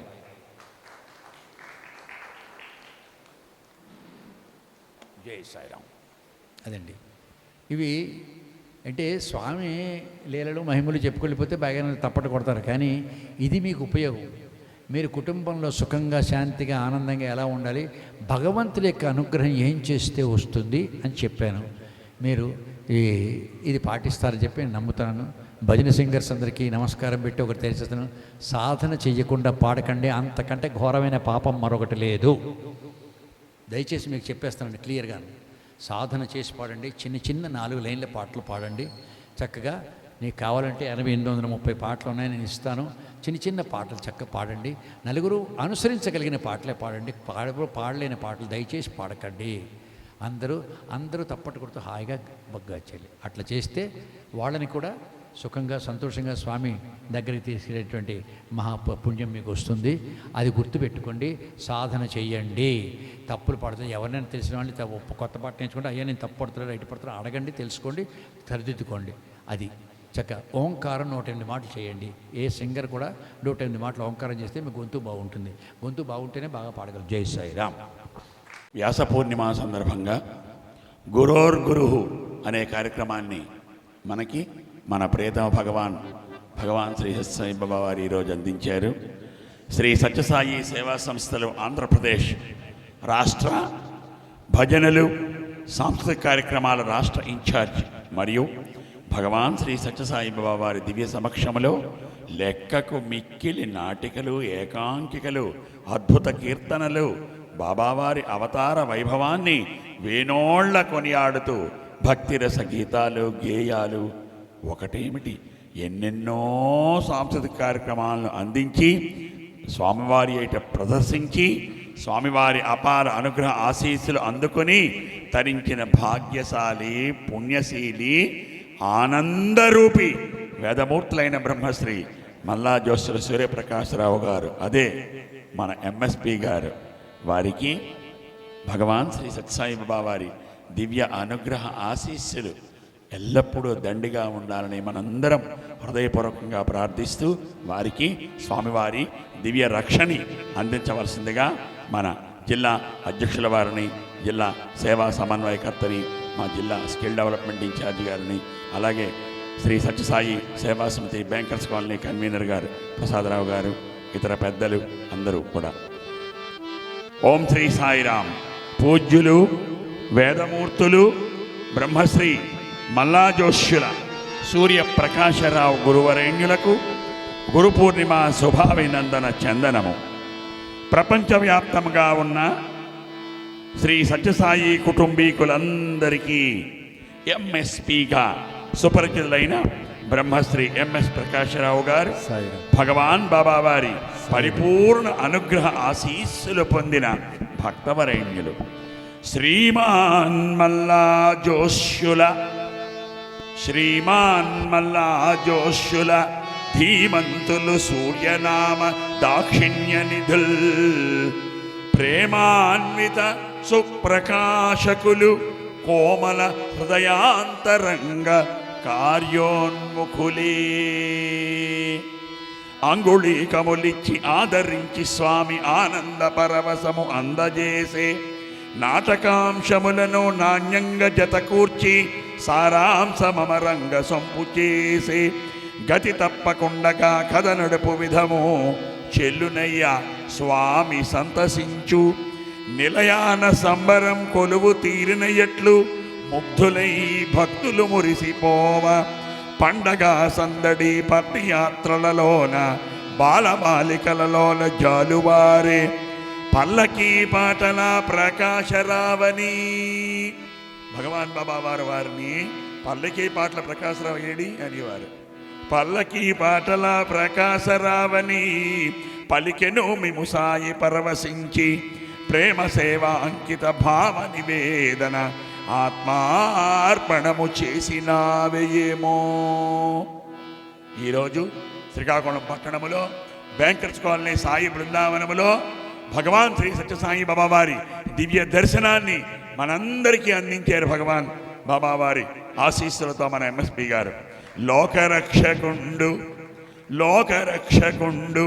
శ్రీకాకుళేశ్వరుడు సత్యసాయి ప్రభువు చల్లగాను. లోకరక్షకుండు శ్రీకాకుళేశ్వరుడు సత్యసాయి ప్రభువు చల్లగాను. గానార్చనలు సతతము గావించు ఎంఎస్పి గురువరేణ్యుల గావుమయ్యా. గానార్చనలు సతతము గావించు మా తప్పు మన ఎంఎస్పి గురువరేణ్యుల గావుమయ్యా. జై బోలో భగవాన్ శ్రీ సత్యసాయి బాబాజీకి.